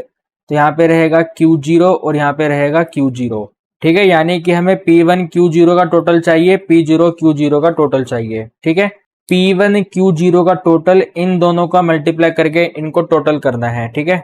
तो मैं यहाँ पे इनका टोटल लिख देता हूँ। 11 को यहाँ पे करेंगे तो 192 हो जाएगा, 42 को 6 से करेंगे तो 6 2 जा 12, कैरी 1 चला गया, 6 4 जा 24, 125 आ गया, 3 5 जा 15 आ गया, 0 लिख दिया, और 8 2 जा 16 हो गया, 0 लिख दिया। इन दोनों को एडिंग करेंगे 6 और 5 11, यानी कि 3 1 0 हो गया, और ऊपर से 2 और 2 करेंगे 4 हो गया, 5 और 4 करें 9 और 5 करेंगे 4, और कैरी 1 2 और 2 टोटल 4 हो गया, यानी कि 4 5 और 4 आ गया ये, ठीक है। सॉरी 4 नहीं 7 है ये, 3 और 4 7, ठीक है। तो ऊपर वाले का टोटल आ गया 754। इसको डिवाइड करेंगे P0 Q0 से। देखो P0 ये रहा, Q0 ये रहा, तो मैं यहाँ पे नोट कर देता हूँ। इन्हें मल्टीप्लाई करेंगे तो 132 हो जाएगा। 25 को 6 से करेंगे 150 हो जाएगा। 32 को 5 से करना है तो 5 को यहाँ मल्टीप्लाई करेंगे 16 आना चाहिए। 5 इंटू 2 10, 5 3 जा 15, 160, तो 160 हो गया। ठीक है, 15 को 8 से करा 120 हो गया। इनको करेंगे तो अगेन 310 हो जाएगा। ठीक है, बाकी 2 और 0 करेंगे 2 रहेगा। 3 और 2 टोटल 5 हो जाएगा। 1 और 1 टोटल 2 हो जाएगा। तो 5 6 और 2 आ गया। यहाँ पे 5 6 और 2 आ गया, मल्टीप्लाई कर देंगे 100 से। इसको आप सोल्व कर दो, हमारा आंसर आ जाएगा। ठीक है ना, 754 और 562 को सोल्व करना भी थोड़ा आसान ही है। 2 के टेबल पे कट करके थोड़ा छोटा बनाया जा सकता है, यस और नो। तो 754 को डिवाइड कर दीजिए 562 से, मल्टीप्लाई कर दीजिए 100, तो आपका आंसर ही बनेगा भैया 134.16। भाई 134.16 तो हमें कहीं दिया ही नहीं हुआ। बच्चे कह रहे हैं सर हमारा मिस्टेक इसलिए हो रहा है क्योंकि यहाँ पे 198 आएगा। ठीक है, 198 का मतलब है, पहले मैंने कितना लिखा था, 192 लिखा हुआ था ना, तो 2 से 8 हो गया, 6 वैल्यू इंक्रीज हो गई, तो ये 760 हो जाएगा, है ना गाइस। 760 को हम अगर डिवाइड करेंगे 562 से और मल्टीप्लाई कर देंगे 100, तो 135.23 आंसर आएगा। ये वाला हमारा आंसर है। ठीक है, यहाँ पे हो जाएगा 760। ठीक है, 760 हो जाएगा ये। ठीक है ना गाइस, आप समझ रहे हो, 760 हो जाएगा। फिर ये बन जाएगा 135.23। तो इस तरीके से हमारा क्वेश्चन सोल्व हो जाएगा। ओके, फिर 77 कहते हैं कि भाई पास्ट मेथड का बताओ।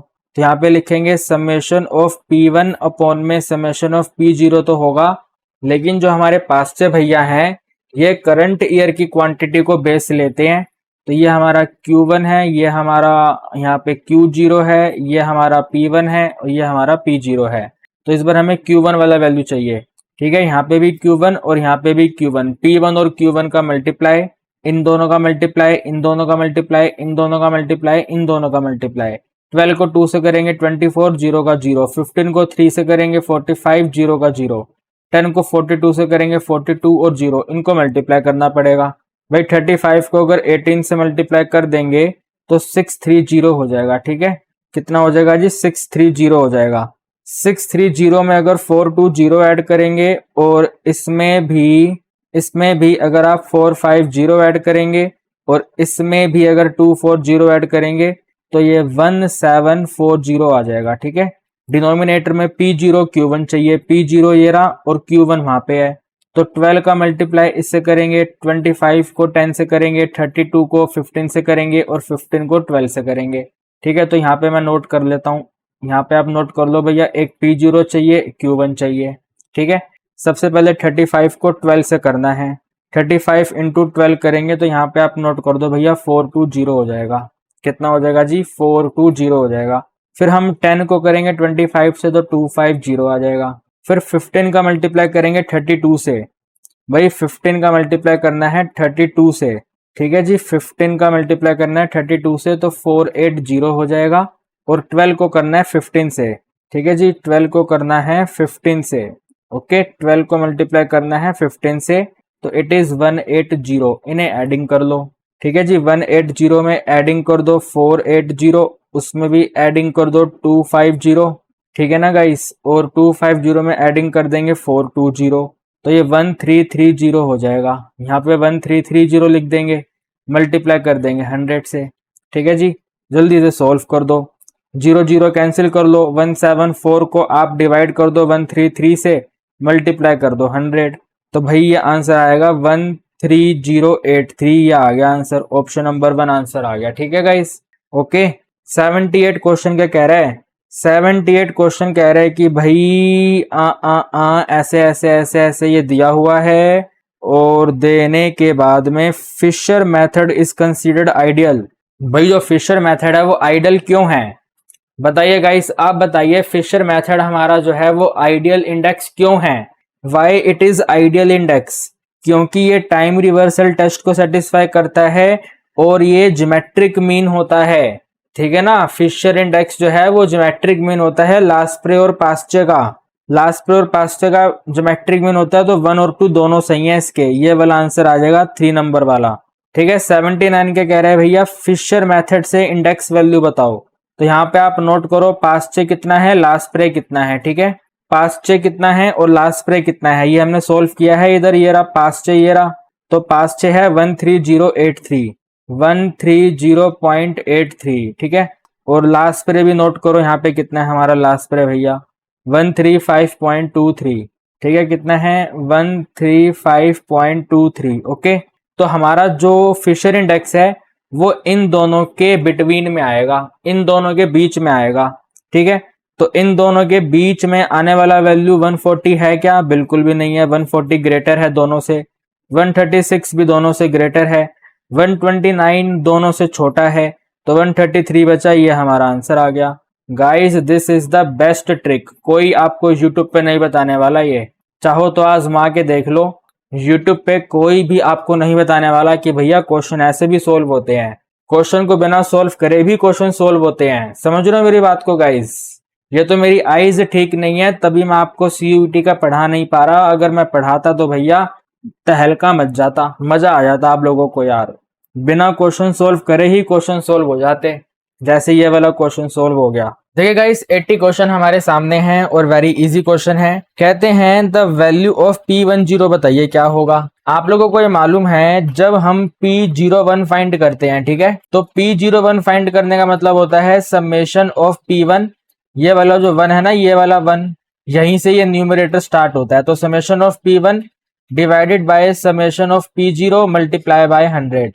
अब ये क्वेश्चन कह रहा है कि आप P10 बताओ, तो हमारा जो न्यूमरेटर है वो 0 से स्टार्ट होगा, तो summation of P0 divided by summation of P1 multiply by 100, ये क्वेश्चन आपकी डिमांड कर रहा है। आप यहाँ पे भी देख सकते हैं लिखा हुआ है index number of base year, ये वाला बेस ईयर है, P0 बेस ईयर है, on the basis of current year, तो ये वाला करंट ईयर है, P1 हमारा करंट ईयर है। समझेगा इस, तो हमें P10 बताना है, ये वाला फॉर्मूला अप्लाई करेंगे। यहाँ पे आपको मालूम है ये वाला वैल्यू हमारा P0 है क्योंकि बेस ईयर है, ये वाला हमारा P1 है, इनका हमें यहाँ पे टोटल चाहिए। ठीक है, हमें इनको एडिंग करना है, टोटल करना है, तो 8 और 2 करेंगे 10 हो जाएगा, 10 यहाँ पे 0 कैरी 1 चला गया, 1 1 2 हो गया, 2 और 4 एडिंग करेंगे 6 आएगा, 6 में 3 एडिंग करेंगे 9 हो जाएगा, 9 2 11 हो जाएगा। इसी फॉर्मूले में लिखेंगे भैया जो P1 का टोटल है वो आ गया है 110, मल्टीप्लाई करेंगे यहाँ पे 100, यहाँ पे P0 5 और 5 करेंगे 10, 2 2 करेंगे 4, 10 और 4 14 कैरी 1 चला गया, 1 में 1 एडिंग करा तो 2 आ गया, 2 में 2 एडिंग करा, 2 और 2 4 हो गया। ठीक है गाइस, 4 हो गया, 3 1 4 है, 4 और 4 टोटल 8 हो गया, तो यहाँ पे लिख देंगे ये 84 है। ठीक है भाई, 0 से 0 कैंसिल करेंगे, आंसर बनेगा 840, इसको डिवाइड करना है 11 से, सिंपली अब आप इसको डिवाइड कर दो और आपका आंसर आ जाएगा। ठीक है गाइस, तो आप कहेंगे सर ये हमारा आंसर यहाँ पे आ रहा है 76.36। ठीक है, कितना आ रहा है जी, 76.36 आ रहा है, बट आप यहाँ पे देख सकते हैं ऐसा यहाँ पे कोई ऑप्शन अवेलेबल नहीं है, तो इसका मतलब ये है कि इन्होंने आंसर को ना परसेंटेज टर्म में नोट नहीं करा। ये वाला जो वैल्यू हमने फाइंड करा है ये परसेंटेज टर्म की वैल्यू है। आप लोगों को मालूम है जो इंडेक्स नंबर होते हैं वो स्पेशल टाइप के एवरेज होते हैं जिसको परसेंटेज टर्म में नोट करते हैं, तो परसेंटेज टर्म में नोट करने के लिए ही यहाँ पे 100 से मल्टीप्लाई किया जाता है ना। बट अभी आपको यहाँ पे 100 से मल्टीप्लाई नहीं करना, बट मैंने तो कर दिया। अब यहाँ पे हम क्या करेंगे, 100 से डिवाइड कर देंगे, परसेंटेज वैल्यू को हटा देंगे। ठीक है, तो अगर आप यहाँ पे डिवाइड बाय 100 करेंगे इसको ना गाइस, तो ये वाले 2 जीरो यहाँ से यहाँ पे खिसक जाएंगे, तो आंसर बनेगा 0.7636। ठीक है, 0.7636। अगर अब यहाँ पे ध्यान से देखें तो अभी भी किसी ऑप्शन से मैच नहीं हो रहा, बट अगर आप ये देखो कि 0.7 तो वो यहाँ पे दिया हुआ है फर्स्ट पे 0.7, तो हम फर्स्ट नंबर पे टिक कर देंगे। ठीक है, वैसे मेरे हिसाब से आप लोगों के एग्जाम में ना जो भी वैल्यू आएगी वो परसेंटेज टर्म में रहेगी। ठीक है, यही एक ऐसा क्वेश्चन है जिसको परसेंटेज टर्म में नोट नहीं किया गया, अदरवाइज तो हमने जितने भी क्वेश्चन करे हैं उन सभी को परसेंटेज टर्म में नोट किया गया था, आप लोगों ने नोटिस भी किया होगा। देखो ये वाला क्वेश्चन भी परसेंटेज टर्म में था, ये वाला क्वेश्चन भी परसेंटेज में था, ये वाला क्वेश्चन भी परसेंटेज में था, है ना। तो जितने भी क्वेश्चन हमने करे हैं वो परसेंटेज टर्म में ही है, सिर्फ इस वाले क्वेश्चन को छोड़ करके, है ना। तो थोड़ा ध्यान रखना, एग्जाम में ऑप्शंस देख लेना किस तरीके से दे रखे हैं, उसके अकॉर्डिंग अपना आंसर आप मार्क करना। देखिए गाइस 81 क्वेश्चन आप देख पा रहे हैं, पार्टनरशिप का क्वेश्चन है। ठीक है, and very very very easy question है। कहते हैं कि भैया जो ए बी सी डी हैं वो पार्टनरशिप में एंटर हुए हैं और ए बी सी जो हैं इनका जो कैपिटल रेशो है वो इस तरीके से है 1/3, 1/4, 1/5, ठीक है। और बाकी का जो रिमेनिंग है वो डी के हिसाब का है, तो पहले डी का डिटरमाइन कर लेते हैं, ठीक है। आप लिखेंगे भाई ए का जो है वो 1/3 है, देन बी का जो टोटल वैल्यू 1/4 है, फिर सी का टोटल वैल्यू 1/5 है, तो डी का कितना निकलेगा भाई, टोटल 1 होगा। टोटल 1 में से माइनस कर देंगे 1/3, इसमें माइनस करेंगे 1/4, इसमें माइनस करेंगे 1/5। 3, 4 और 5 में एलसीएम लेंगे तो 60 एलसीएम होगा, तो ऐसे करके यहाँ पे 60 एलसीएम आ गया। 1 से मल्टीप्लाई करेंगे 60 आ जाएगा, माइनस 3 के टेबल पे 60 कैंसिल करेंगे तो यहाँ पे आ जाएगा 20, फिर से माइनस 4 पे कैंसिल करेंगे तो 15 आ जाएगा और 5 पे कैंसिल करेंगे तो हमारा 12 आ जाएगा, ठीक है। 60 में 20 माइनस करे 40 हो गए और ये माइनस करा तो 27 आ गया, डिवाइड बाय 60 है। 10 में यहाँ पे 3 आ गया और 3 में 2 यहाँ पे 1 हो गया तो 13/60, ठीक है। तो भाई डी का वैल्यू आ गया है 13/60, यहाँ पे नोट कर देते हैं। ए का वैल्यू है 1/3, बी का जो वैल्यू है 1/4 है, सी का जो वैल्यू है 1/5 है, ठीक है। और डी का वैल्यू हमने डिटरमाइन करा है 13/60 है, ठीक है गाइस। ये वाला हम इरेज कर देते हैं। अभी कह रहे हैं कि भाई जो डी है वो वर्किंग पार्टनर है और इसको 4% टोटल प्रॉफिट का मिलता है, ठीक है। टोटल प्रॉफिट का ये आपको दिया हुआ टोटल प्रॉफिट ये है, तो इसका 4% इसको देना पड़ेगा और इसको देने के बाद में जो रिमेनिंग बचेगा वो इनके कैपिटल रेशो में डिवाइड हो जाएगा। ये जो हमने रेशो फाइंड किया हुआ है इस रेशो में डिवाइड हो जाएगा, ठीक है। तो टोटल प्रॉफिट आपको दिया हुआ है तो बताना है कि इनका प्रॉफिट शेयरिंग रेशो क्या है। तो भाई यहाँ पे लिखा हमने 1/3, फिर यहाँ पे लिखा 1/4, फिर है आपका 1/5 और फिर है आपका 13/60, ठीक है। अगर आप 3, 4, 5, 60 का एलसीएम लोगे तो वैल्यू 60 होगा, तो पूरे को 60 से मल्टीप्लाई कर दो, ठीक है। इन चारों को 60 से मल्टीप्लाई कर दो तो यहाँ पे 20 20 हो जाएगा, यहाँ पे 15 15 हो जाएगा, यहाँ पे 12 हो जाएगा और यहाँ पे 13 हो जाएगा। तो ये इनका रेशो है, ठीक है। 20, 15, 12 और 13, ये रहा देखो 2 ऑप्शन दिया हुआ ना, 20, 15, 12, 13, तो सेकंड आंसर आ गया। 82 में कह रहे हैं, सेम क्वेश्चन है, 82 में कह रहे हैं ए का शेयर कितना है, ठीक है। ए का शेयर क्या बनेगा, ओके। तो भाई ए का शेयर फाइंड करने के लिए पहले आप यहाँ पे लिखेंगे ए को, देखो क्वेश्चन कह रहा था कि भाई ए बी सी और डी में सबसे पहले डी को 4% देना है, तो पहले आप लिख लो कि भैया डी गेट्स, डी को कितना मिला, ठीक है। या फिर आप लिख लो यहाँ पे डिस्ट्रीब्यूटेबल प्रॉफिट, ठीक है। डिस्ट्रीब्यूटेबल प्रॉफिट, कितना प्रॉफिट डिस्ट्रीब्यूट होगा, डिस्ट्रीब्यूटेबल प्रॉफिट, तो विच इज इक्वल टू में ये है अपना कितना है, ये 103, 10 लाख है ये, ठीक है। ये 10 लाख वैल्यू दे रखी है, तो 10 लाख का 4% ये तो जाएगा हमारे डी को, ठीक है। तो 4 को मल्टीप्लाई करेंगे, 4 1 जा 4, 2 0 कैंसिल, तो 1 2 3 4, 40,000 तो हमारे डी को जाएगा। तो 10 लाख में से 40,000 माइनस करेंगे तो 9,60,000 हमारा डिविजिबल प्रॉफिट है, ठीक है जी। 9,60,000 हमारा डिविजिबल प्रॉफिट है जो इनकी इस रेशो में डिवाइड होगा। तो ए को 1/3 मिलेगा, ठीक है। इसी का 1/3 मिलेगा, तो 3 3 से 9, 3 2 जा 6, 320 मिलेगा। ऑप्शन सी आंसर आ गया, ठीक है ना गाइस। ऑप्शन सी आंसर आ गया, 320 मिलेगा ए को। फिर कह रहे हैं बी को कितना मिलेगा, तो बी का रेशो कितना है, 1/4 है, तो 960 का ही, ठीक है गाइस, 9,60,000 का ही 1/4 मिलेगा इसको, ठीक है। तो अगर ये 100 होता तो 25 यानी कि 240 आ जाएगा, तो 3 नंबर पे आंसर है इसका, बी को इतना मिलेगा। फिर 84 में कह रहे हैं कि भाई सी को कितना मिलेगा, तो सी को भी 9,60,000 का ही मिलेगा, ठीक है। 9,60,000 का ये वाला पोर्शन 1/5, तो 5 1 जा 5, 5 9 जा 45, फिर 5 2 जा 10, 0 0 0, 1,92,000 ऑप्शन नंबर 1 मिलेगा इसको, ठीक है गाइस, ऑप्शन नंबर 1। और फिर यहाँ पे कह रहे हैं डी को टोटल कितना मिला, तो भाई डी का जो रेशो था वो 13/60 था, 13/60 मिलेगा 9,60,000 का, ठीक है ना गाइस। याद है ना हमने रेशो फाइंड किया था, कहाँ पे है, ये यहाँ पे देखो, ये रहा ना ये रेशो 13/60, तो 13/60 भी देना पड़ेगा, ठीक है। 0 और 0 कैंसिल और 16 × 6 करते हैं तो हमारा 96 आता है, तो 6 पे ये कैंसिल होगा, यहाँ पे 16 आएगा और साथ में 1 2 3 0 आएगी, ठीक है। तो 13 × 16 करना है आपको, यहाँ पे कर लेते हैं 13 मल्टीप्लाई बाय 16 कितना होगा, 16 इंटू 3 करेंगे 48 हो जाएगा, 16 16 टू 20 हो जाएगा, 1 2 3। ठीक है गाइस, एक तो ये मिलेगा 2,08,000 मिलेगा और साथ में 4% भी मिलेगा इसको।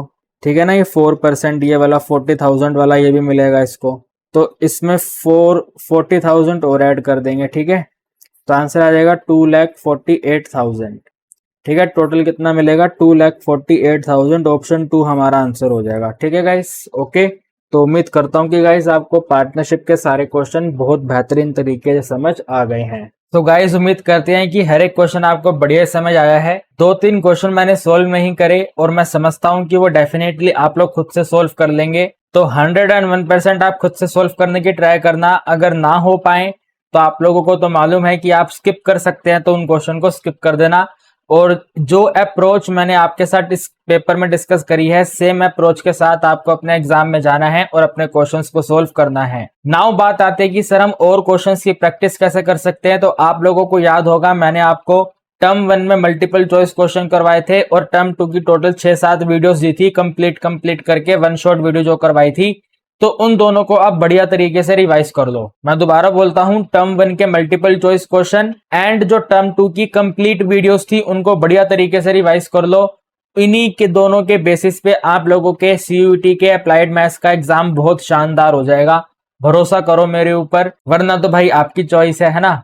बात तो आपको माननी है नहीं माननी है वो आपके ऊपर है, लेकिन मैं आपको रिकमेंड करूंगा कि जो मैंने आपको चीजें करवाई हैं पहले, आप उनको रिवाइज करिए। 101% आप लोगों के एग्जाम में बहुत बढ़िया नंबर आ जाएंगे। सबसे पहले टर्म 1 के मल्टीपल चॉइस क्वेश्चन और सेकंड नंबर पे जो टर्म 2 की वीडियोस थी उनको बढ़िया से कर लो। इन्हीं दोनों के बेसिस पे आपके एग्जाम में बढ़िया शानदार नंबर आएंगे। तो आज के लिए इतना ही, मुलाकात करेंगे नई वीडियो में। दोस्तों के साथ वीडियो ये शेयर कर देना।